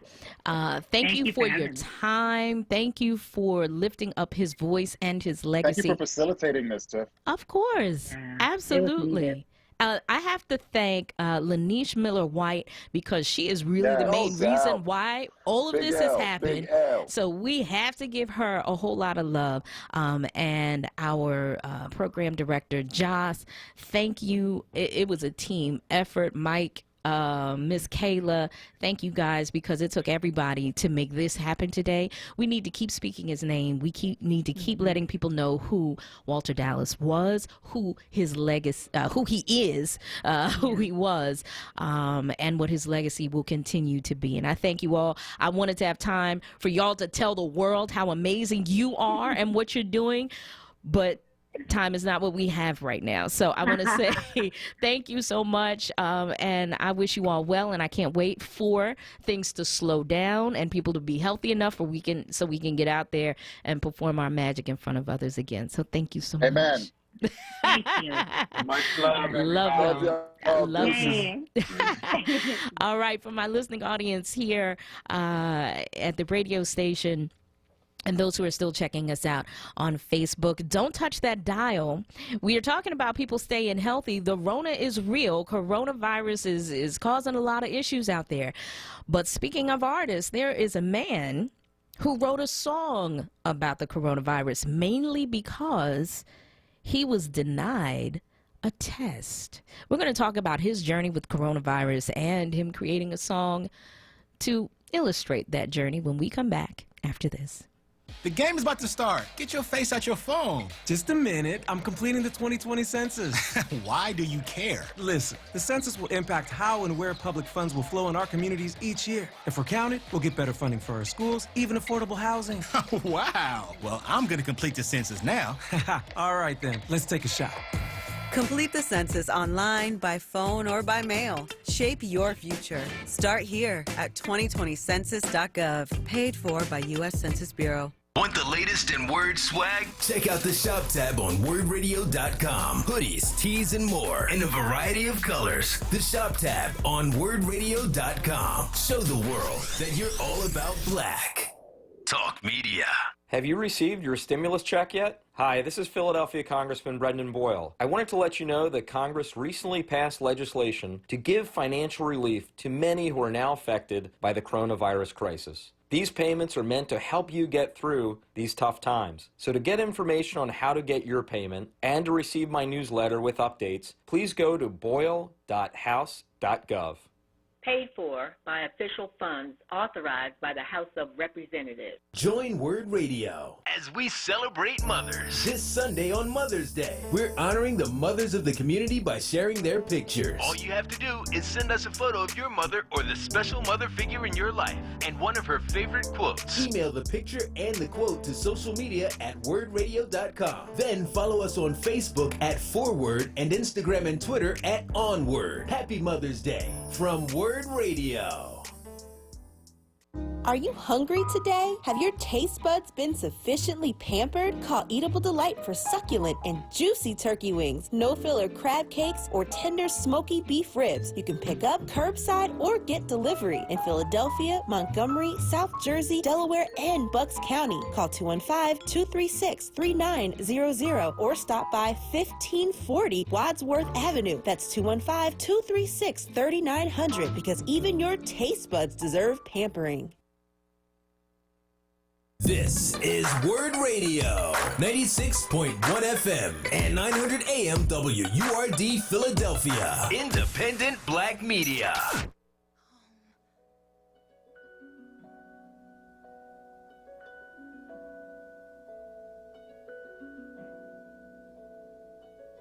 When I think of home, I think of a place where there's love overflowing. I wish I was home, I wish I was back there with the things I've been knowing. Wind that makes the tall trees bend into leaning. Suddenly, the snowflakes that fall have a meaning, sprinkling the scene, makes it all clean.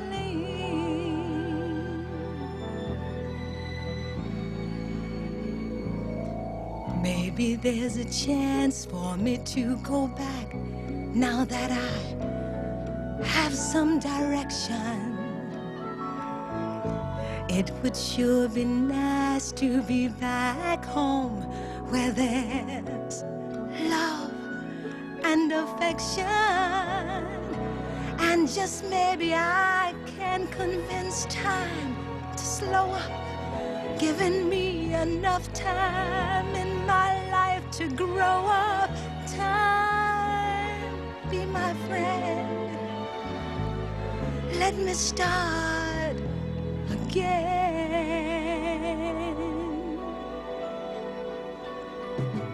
Suddenly my world's gone and changed its face, but I still know where I'm going. I have had my mind spun around in space, and yet I've watched it growing. And if you're listening, God, please don't make it hard to know if we should believe the things that we see. Tell us, should we run away? Should we try and stay? Or would it be better just to let things be? Living here in this brand new world might be a fantasy, but it taught me to love. So it's real, real to me. And I've learned that we must look inside our hearts to find a world full of love, like yours, like mine, like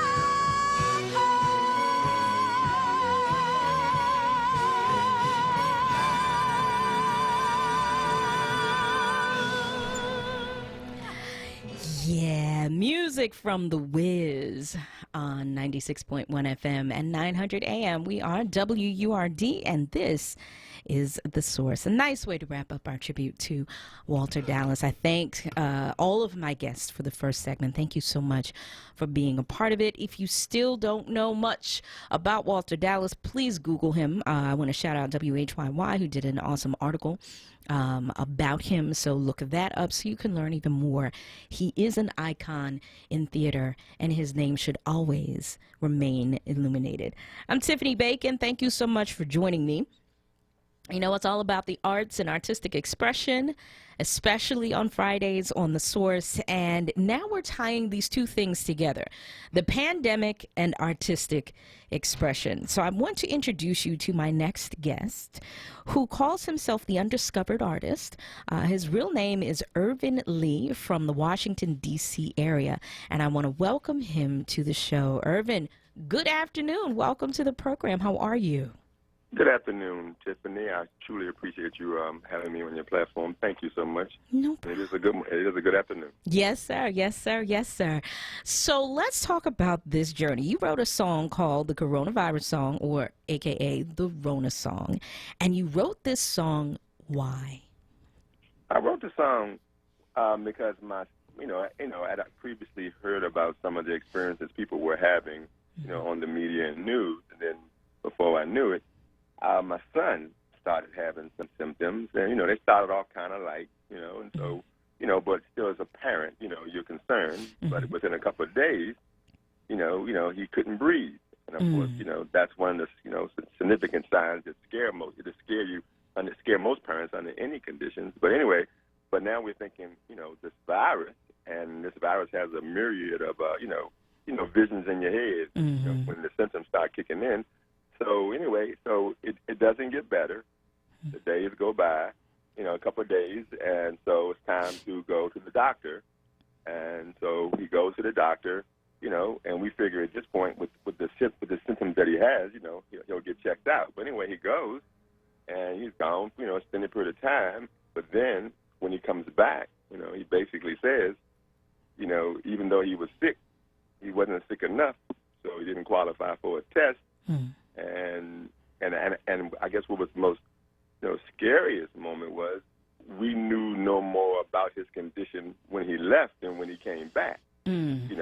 So and of course he still got the same symptoms. And like I said, just kind of terrifying. As a parent, dealing with that, and now once again your head is being filled with a lot of uncertainties and fears, absolute fears.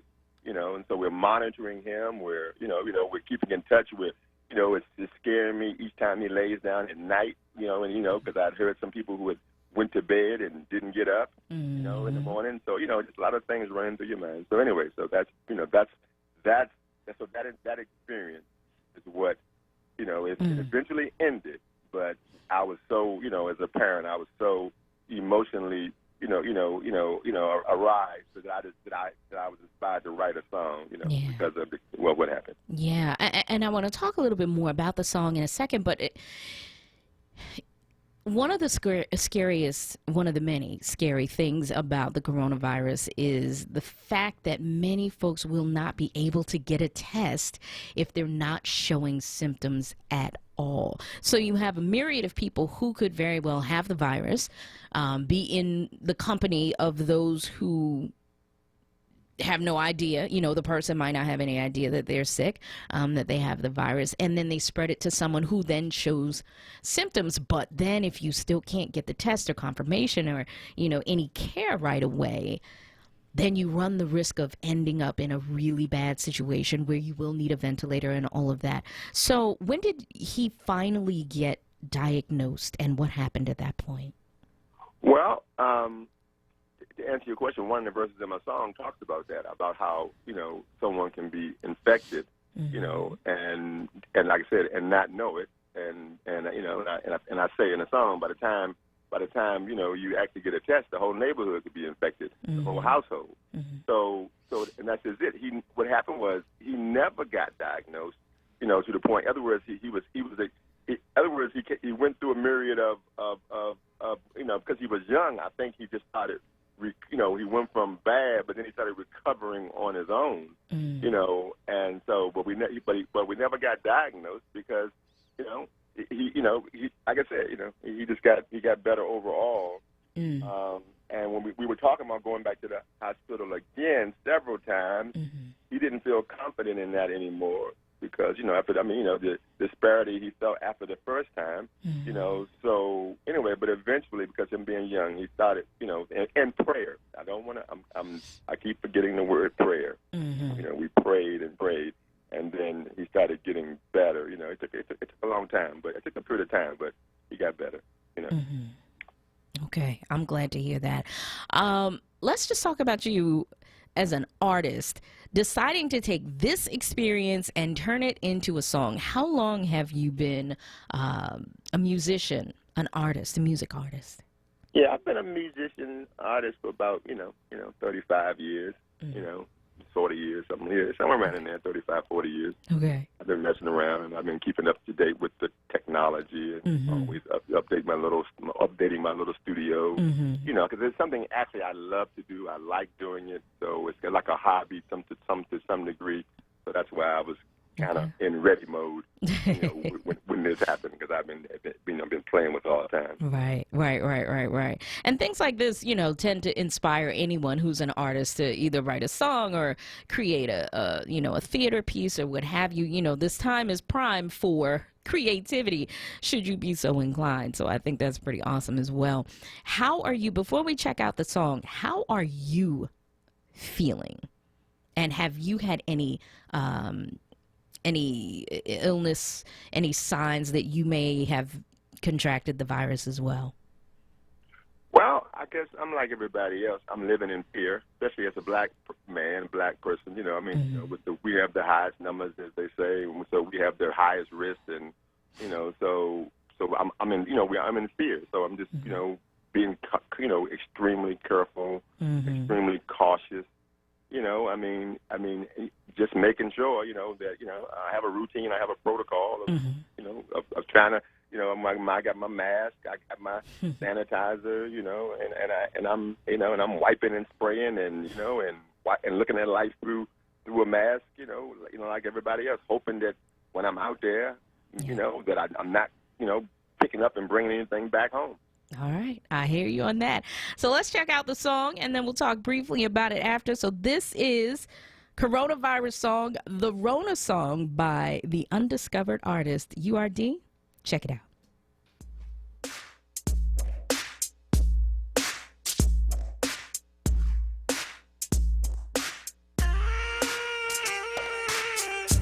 I was in the store just the other day. I was trying my best to keep 6 feet away. I could see the fear that was in their eyes from the people in masks who were passing by. I'm washing my hands every night and day. Can somebody tell me I'm gonna be okay? I'm down on my knees, that's all I can say. What time is it now? It's time to pray. Rona has got me on my knees. If you can hear me, help me, please. So that's just a snippet of the Rona song, the coronavirus song by the undiscovered artist, inspired by an experience his son had with coronavirus. Mr. Undiscovered Artist, there are so many people out there who are just like, hey, this is my experience. I'm going to write a song and I don't know, I'm just going to put it out there. Some people are selling it. Some people are just putting it out there for what have you. What is your goal? What is your hope for the music? Well, when I wrote the song, I was trying to be focused on, exactly in my lyrics what was going on. I was trying not to deviate, so I wanted to reach an audience that was listening. I take the coronavirus very serious. I think my people should take it very serious. And so my goal is just to, and music and song is a powerful medium. And I grew up on songs that were, speaking to the people, about social events. Yeah. And you don't see much of that today. So I wanted to contribute to, a song that, that reaches a lot of people, that's speaking to them and speaking of of an issue that's relevant. And so that's pretty much it. So now today you can make, your music, so readily available. So, so I have it out there on all the streaming medias and, and that kind of thing. And we even have a coronavirus song website, where you can listen to the song for free. So like I said, it's all, I'm just glad to be a part of this new medium to get my message out in a way that it will be different from in the past. I love it. And thank you so much for sharing and for being a part of the program today. Tell people where they can go to the website and check out the song or stream it or what have you. Yes, you go to coronavirussong.com, and you can listen to it for free. And we're on all the streaming platforms, Spotify, iTunes, and all the other, digital platforms. And look up, like I said, Coronavirus Song, or also called the Rona song. The artist is the undiscovered artist. Yes, the Rona song. I appreciate you taking some time to speak with us here in Philly and the surrounding area. I hope people go check out the website and listen to the full song. And I appreciate that. And I'm glad your son is better. And I hope everybody stays healthy, okay? Yeah, thank you, Tiffany. I appreciate the opportunity. You are so welcome. Thank you for joining us today. All right, take care. Hey, don't touch that dial. More Rona conversations, but this time from the aspect of business. Yeah, we're going to talk to somebody who is just trying to make this thing happen when we're set to reopen. What does it look like for our salon owners? Since some folks are like, we need to open up right now because I need a haircut. Other folks are like, slow down, sugar. Let's not move so fast. There are some things that need to be in place before we start going back to the salons. And we're going to talk to a salon owner about what they're doing to prepare for you to come back and the things that they need to keep things going. Stay with us.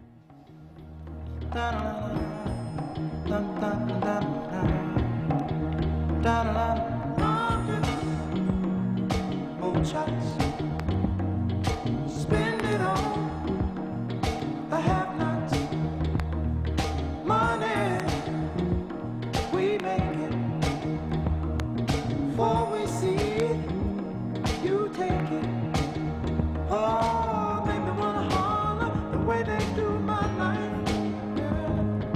Make me wanna holler, the way they do my life, this ain't living, no, no, baby. Say living, no. Inflation, no chance to increase finance. Bills pile up, sky high. Send that boy off to die. Oh, make me wanna holler the way they do my life. Yeah, make me wanna holler the way they do my life. Oh,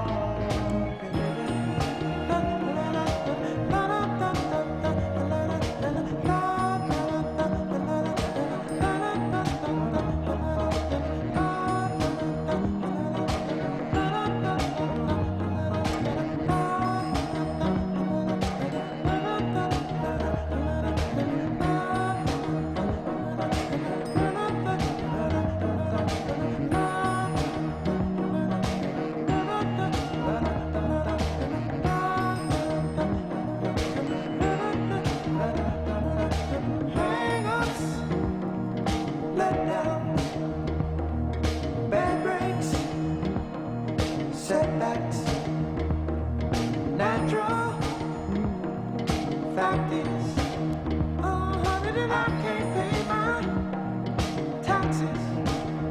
Oh, make me wanna holler and throw up both my hands. Yeah, it made me wanna holler and throw up both my hands. Oh, crime is increasing. Trigger happy. Panic is spreading. God knows where we're headed. Oh,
Everybody thinks we're wrong, but mother, who are they to judge us? Mother, mother, simply cause we wear our hair long. Mother, mother, ooh.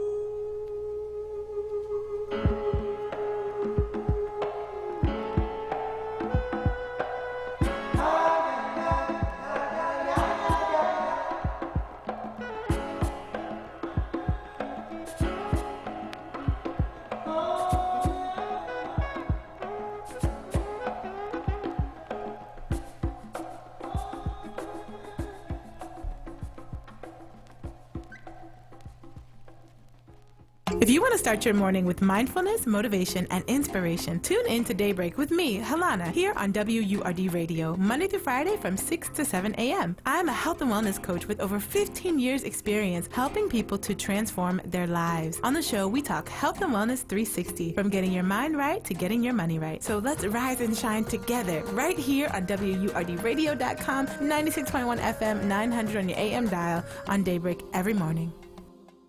For over 115 years, Philly's top sandwich pros have always started the exact same way, Amoroso's. Why Philly's sandwiches are world famous. During these unprecedented and challenging times, Amoroso's would like to thank its customers and its associates for their hard work and dedication as they continue to feed our community. This too shall pass, and Amoroso's will be by your side and on your table now and for generations to come. Want to make the very best sandwiches? Always start with the very best. Amoroso's.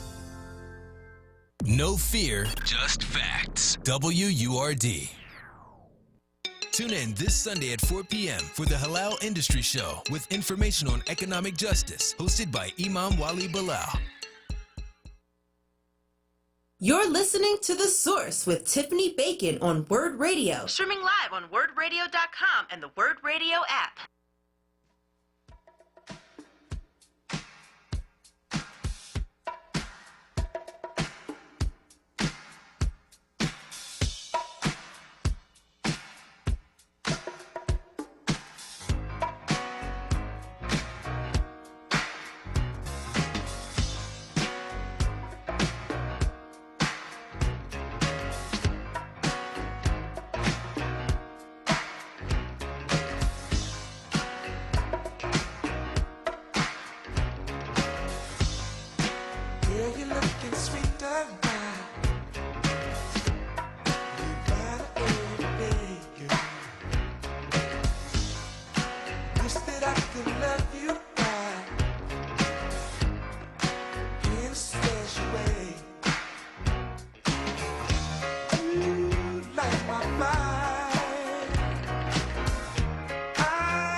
That's my producer for sure. She is outstanding. Miss Kayla J. Got to give her a shout out all the time because of the music she plays in between our conversation. Welcome back. It's The Source with me, Tiffany Bacon, here on WURD 96.1 FM, 900 AM, and of course, streaming live on WURDradio.com.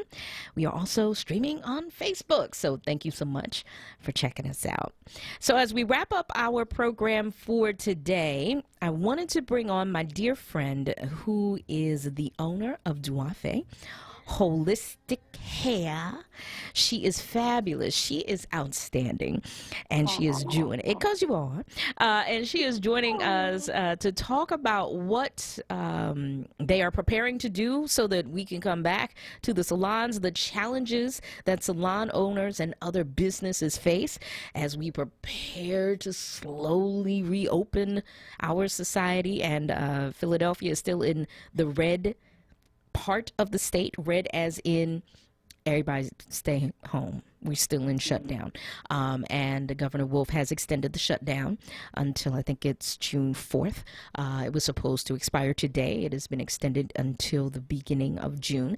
And it does present some challenges for businesses who have a tighter space, who normally wouldn't have to worry about keeping people 6 feet away from each other. It provides a challenge for folks to figure out how to reconfigure things so that people can come back to the business safely. But then there's the additional challenge of, we still need ends to meet so that we can provide these services the way we were able to provide them before the pandemic. So, Sarita Scott from Duafe, welcome back. How are you, Diva? Well, thank you so much for having me. Thank you, Word. Yes. Oh, I love y'all so much. Oh, and we love you, and we thank you. Let's just talk, because I know that one of the times that we had you on before, you were just talking about the beauty and the business of black hair, and then bam, pandemic. Yes, and let's say no one was prepared for this pause. Nobody. No one. Nobody. And what I'll tell you is, and being on a lot of panels with salon owners, I'm seeing that no one's decided to continue in paying their staff. Unlike them, I have been. I felt it was important to still support the people who've been supporting my brand because we're all in it together. And honestly, that's the one thing that's made this pandemic challenging, is that I have not been able to take a moment and rest. I've been considering 17 other families and their situations and their circumstances. So I'm grateful that I was able to consider somebody outside of myself, because let's be clear, some of the I would have created even more stress if I was just so laser focused. But I am determined to still be a legacy in our community. I am determined to continue to hire people and afford people fair wages so they can support their family, and we will be open. So let's talk about the steps. One, my blessing is that I'm in over a 3,000 square foot space. Okay. Right? And when you've been in there on Saturdays as we were bustling around and there was a lot of waiting chairs, and you can bring your family and your friends, and it was one of those environments like you were going to your Uncle Bookie's house and you were going to have a good time. So now with masks and PPE and all these different things, I still need to create that environment. A large part of me creating it, thank God that I have over 3,000 square feet, is we're separating our staff, our stations, so no one will be sitting beside one another. I've gotten rid of all my sexy furniture. I gave it away. I gifted to someone who needed it more than me, because now space is a commodity. Right? And so my goal is, because I see how it's terrorizing our community the way that we are making sure that everybody wears masks, because I got to protect my staff, and I also got to protect the people that are walking through the doors. We're making sure every time someone uses their bathroom, because we're changing our behavior, but our clients are going to have to change theirs too. So every time people use our restroom, they will be cleaned thoroughly. We are stagnating our staff, so everybody's not in there together. We're stagnating our hours So when it usually takes us an hour to do a lock maintenance or a half an hour to do a wash and go, we're adding a half an hour onto each service to make sure that we can properly clean in between each stylist, because this is important. There's stylists and salons that are doing hair now, but I don't think they're paying attention to the epidemic of it all. Yeah. Money is challenging. Keep in mind, I've decided to still support 17 other people in my staff. So, and I also have a family. I'm a single parent of 2 children. But a large part of us staying at home in the order is for us to stay at home. The more that we're moving, the more that we're perusing around, the longer I'm going to have to stay closed. So I need for us all to work together. Yeah. And you know, that's hard because there's some folks who are like, I'm just tired, so I'm going to do what I want to do. There's the, I'm going to do what I want to do. There's that. What can we do with the, I'm going to do what I want to do? And that's our what that numbers is. are such because people are doing what they want to do. So a large part of this pandemic, because let's be clear, to be responsible for other people outside of my family, as I stressed before, you know, that's why I did the GoFundMe, and I'm selling products, and every sale from my products, all the proceeds are going to my staff.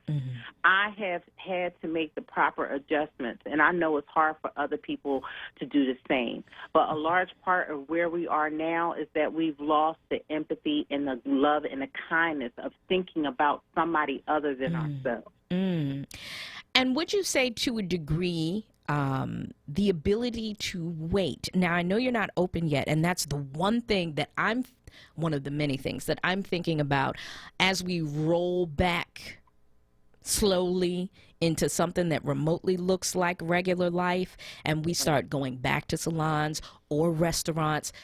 The idea that we're going to have to wait more, I don't know if that's actually sitting with people yet or not. We have had such an instant society for such a long time. We're really going to roll back the clock on, no, boo, you're actually going to have to wait a little longer. And what does that look like? And for you, as a salon owner, as a business owner, knowing that there may be some folks who are going to be a little frustrated that there's more time added to everything. Well, listen, time is something that we can never get back. I get it. And so I understand the frustration that's also attached to it. But my job, my responsibility is to keep everyone safe. Unlike our president, I don't want blood on my hands. I want to make sure that I'm not just making the right decision just for my finances in this moment, but I'm going to be blessed to see my kids graduate, right, and everybody else around me. So when we talk about waiting, please, start taking breaths and prepare yourself, because we are walking into a new normal. I don't think it will take a while for things to adjust back to normal. If they ever do, some things might just stay. You know what I mean? Some people might be like, you know what, we're just going to do like this from now on. You know, I've been blessed to travel around the world, and this is the only country that don't wear masks when people are sick. So a large part of we need to be more conscious, and we need to be more clean. If anything, what I pray this epidemic has done is has adjusted our way of thought and our thinking, and even our lifestyle. Right. So when it comes to the shop, as much as I'm in the business of Black people, brown people, and our authentic beauty, I'm really in the business of time. Because it takes this amount of time to do this amount of this person, and this is how much money I make with that time. Now I have to add more time. When we say opening up, it will not be a flushing of people in the shop. Opening up means a slow roll. The staff that normally works the 8-hour shift, we're cutting all their shifts in half. All right? We're not going to be open on Sunday. We are going to be so mindful about our approach, because what some businesses don't understand is that they're also they're thinking about putting a whole insurance on, like a COVID insurance on businesses. So with this contract tracing that they're doing, they're going to be able to tell where people are getting affected. And then let somebody get infected in your business, you'll be sued.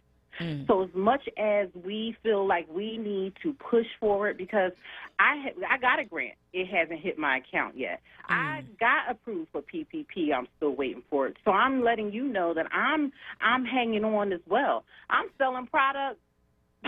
I'm selling product like nobody business in hopes to not just take care of my family, but other people. Yeah. So please, my brown people, please take a breath.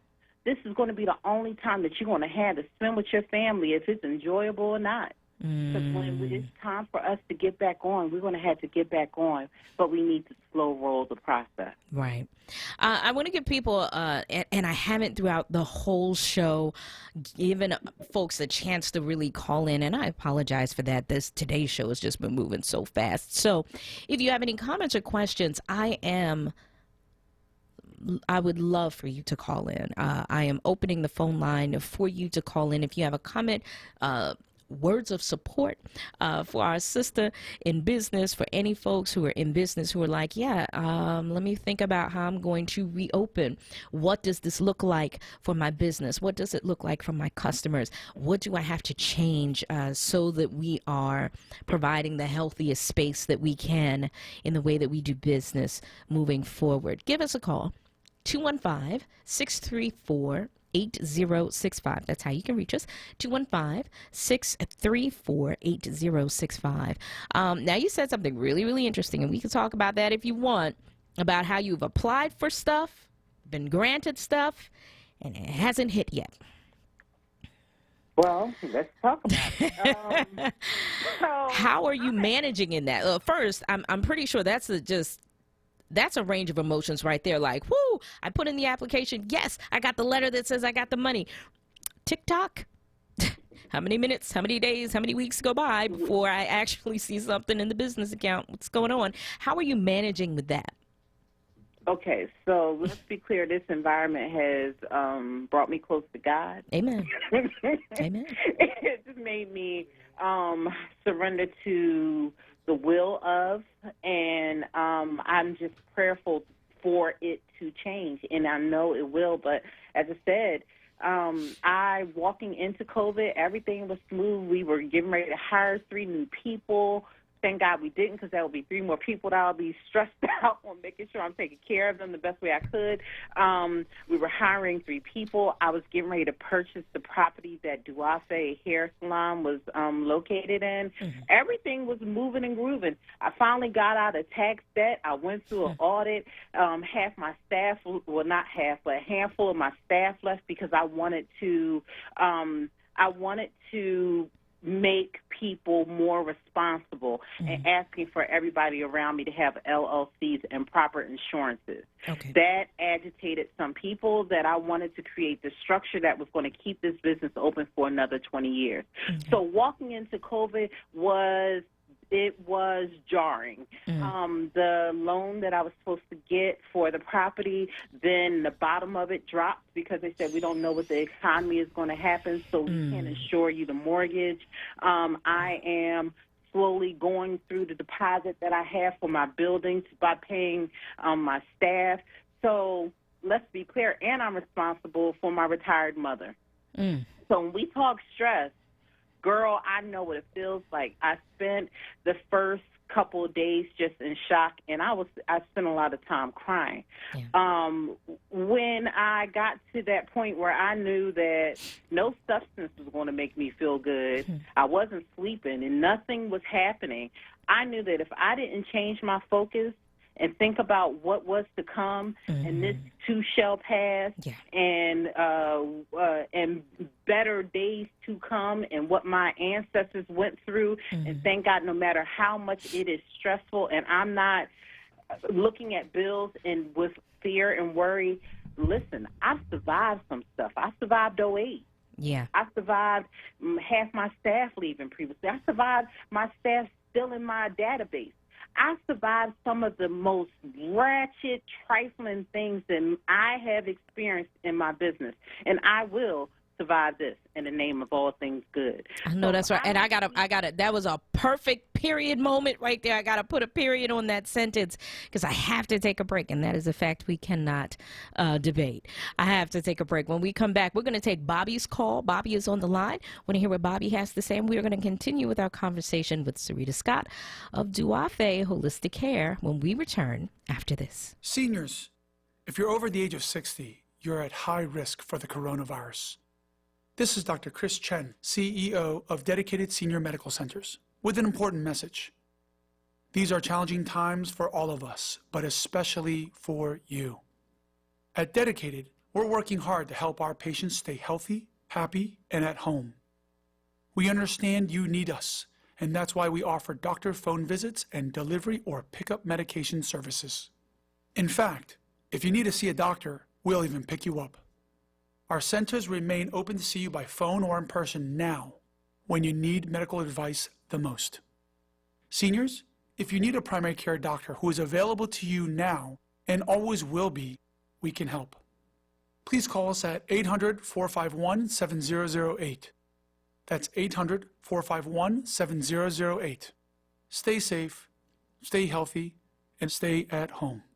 Hi, this is Councilwoman Cindy Bass, and every day during the COVID-19 pandemic, our frontline workers are out there serving us. Bus drivers and grocery clerks, sanitation workers, police, firefighters, and of course, healthcare workers. They're taking care of us, and now let's take care of them. Wear a mask when you go outside. Protect yourself and protect others too. We can do this. Let's mask up, Philly. Help stop the spread.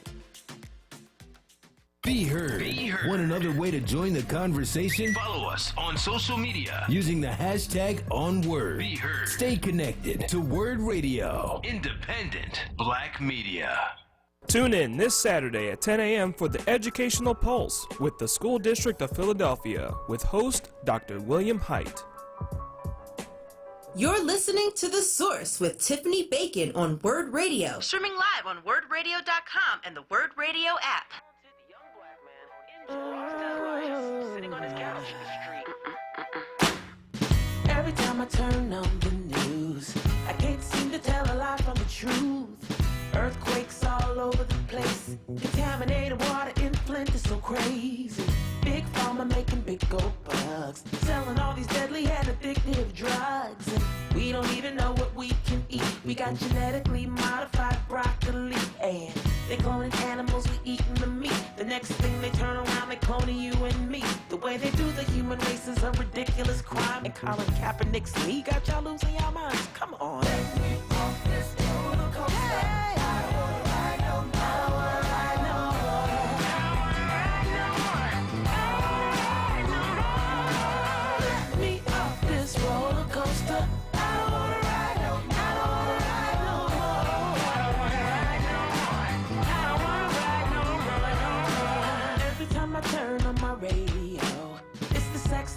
Misogyny show all day, every day in my ear. If you keep your clothes on, then they call that rare. Vulgarity, they raising the ante. It's the road less traveled if you wanna be classy. I look at it all and I'm completely inspired to answer all negativity with a song and a smile. And I'ma stand up for what I believe in, and I don't care who thinks I'm preaching. Pay attention to the way you're spending your time, cause keeping up with the Kardashians is falling behind, yeah. Let me off this roller coaster. I don't wanna ride no more. I don't wanna ride no more. I don't wanna ride no more. I don't wanna ride no more. Let me off this roller coaster. I don't wanna ride no more. I don't wanna ride no more. I don't wanna ride no more. I don't wanna ride no more. Round and round and up and down, and it's making me nauseous. Won't you take me on this ride? I've got to be more cautious. All this talk of human rights overseas, meanwhile our black community is under siege. Genocide is focused on the African race, especially in the streets of this USA now. They say that there's a war on terrorism, and the powers that be, they need to look in the mirror. I thought that we lived in a democracy, but I don't remember anyone asking me, no. They said that our vote would be our voice. This insanity could never be anyone's choice, cause the whole world is in need of desperate help. But the first thing that we need to do is look at ourselves, yeah. Let me off this roller coaster. coaster. I don't wanna ride, I don't wanna ride no more. I don't wanna ride no more, no more. Let me off this roller coaster. I don't wanna ride no, I don't wanna ride no more. I don't wanna ride no more.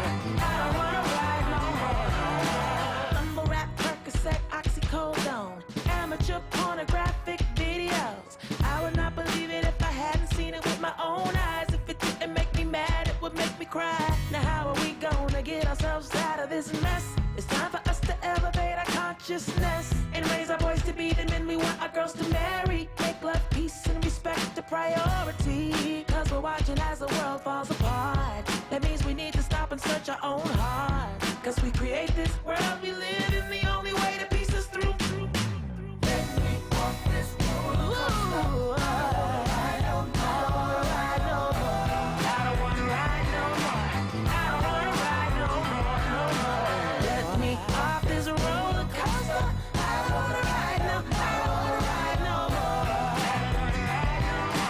I don't wanna ride no more, no more. This just in. Another talented young black man taken to prison on his trial for little more than crossing the street. See the shoe ad more controversial than a school shooting. More on this on the news at 9. And more on coronavirus now. Welcome back here at WURD. Thank you so much. We're getting ready to wrap up our show for today. But before we do, let's get Bobby, who has been waiting patiently on the phone. Bobby, thank you for your patience.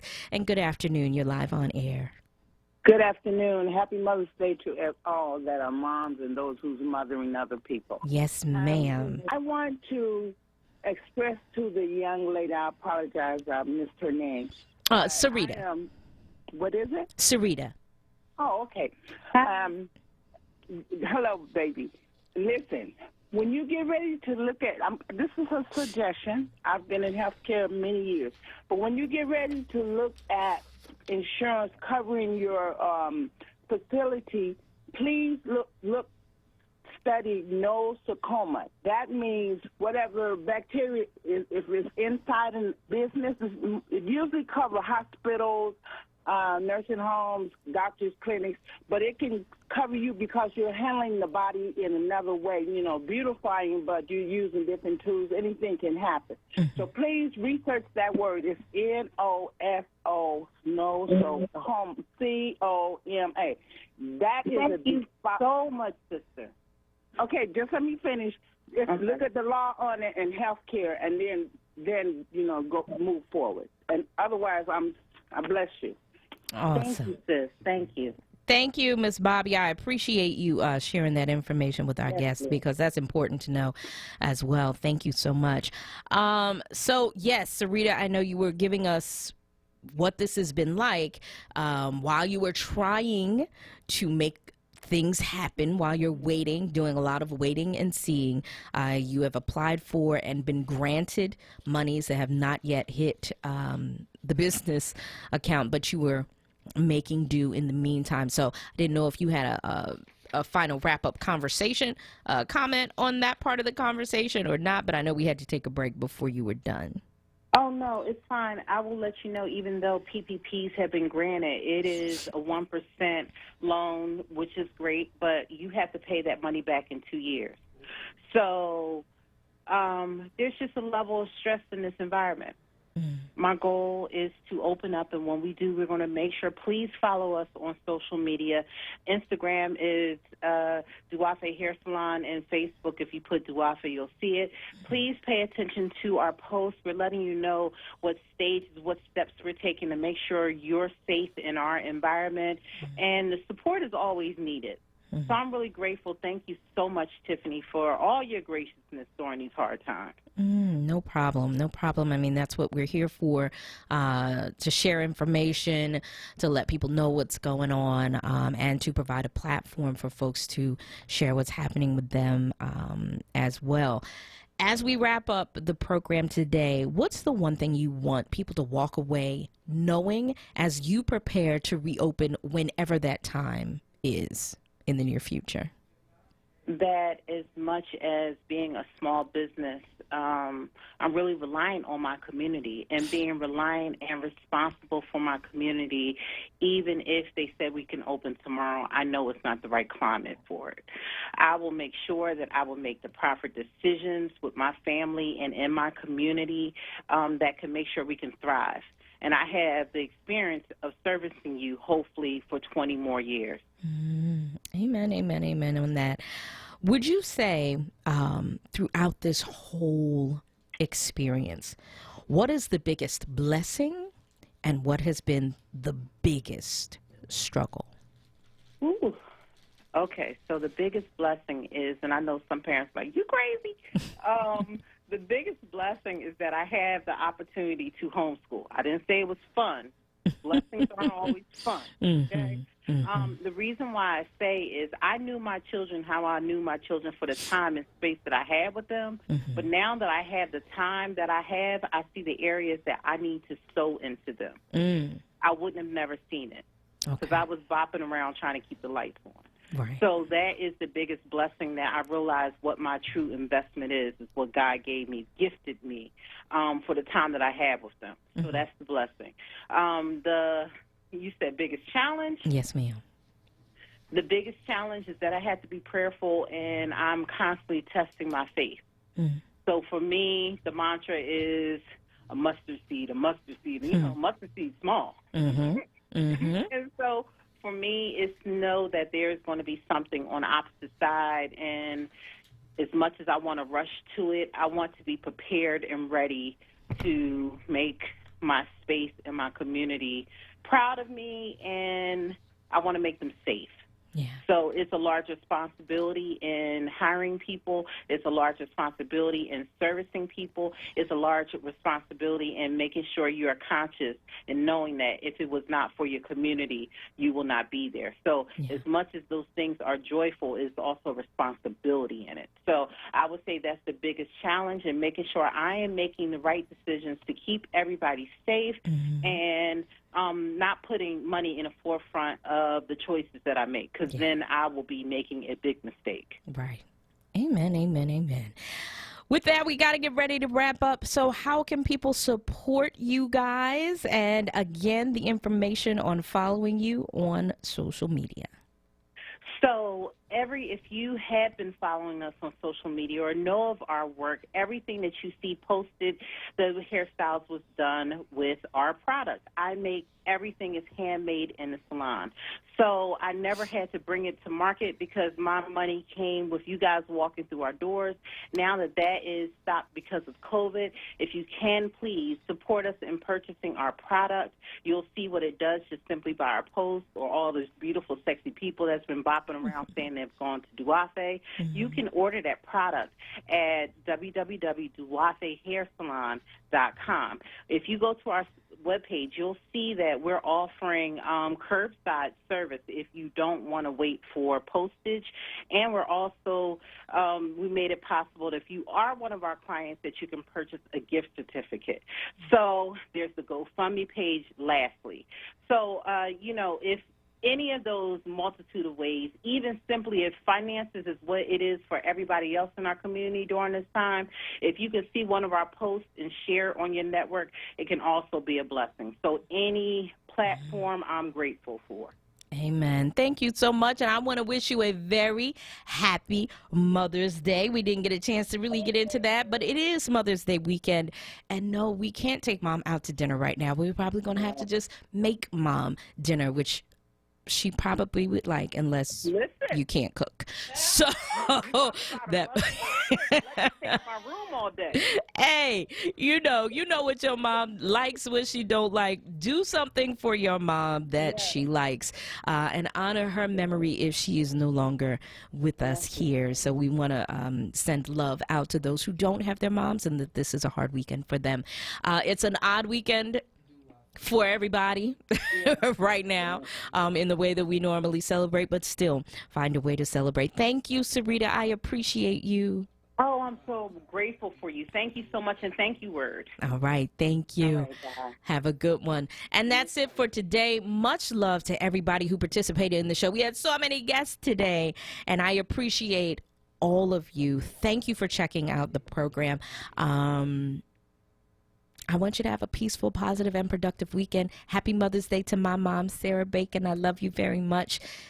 And I'll see you next time, y'all. Don't forget the life and legacy of Walter Dallas. Keep him atop of your mind and pray for his family during this time. Have a good one.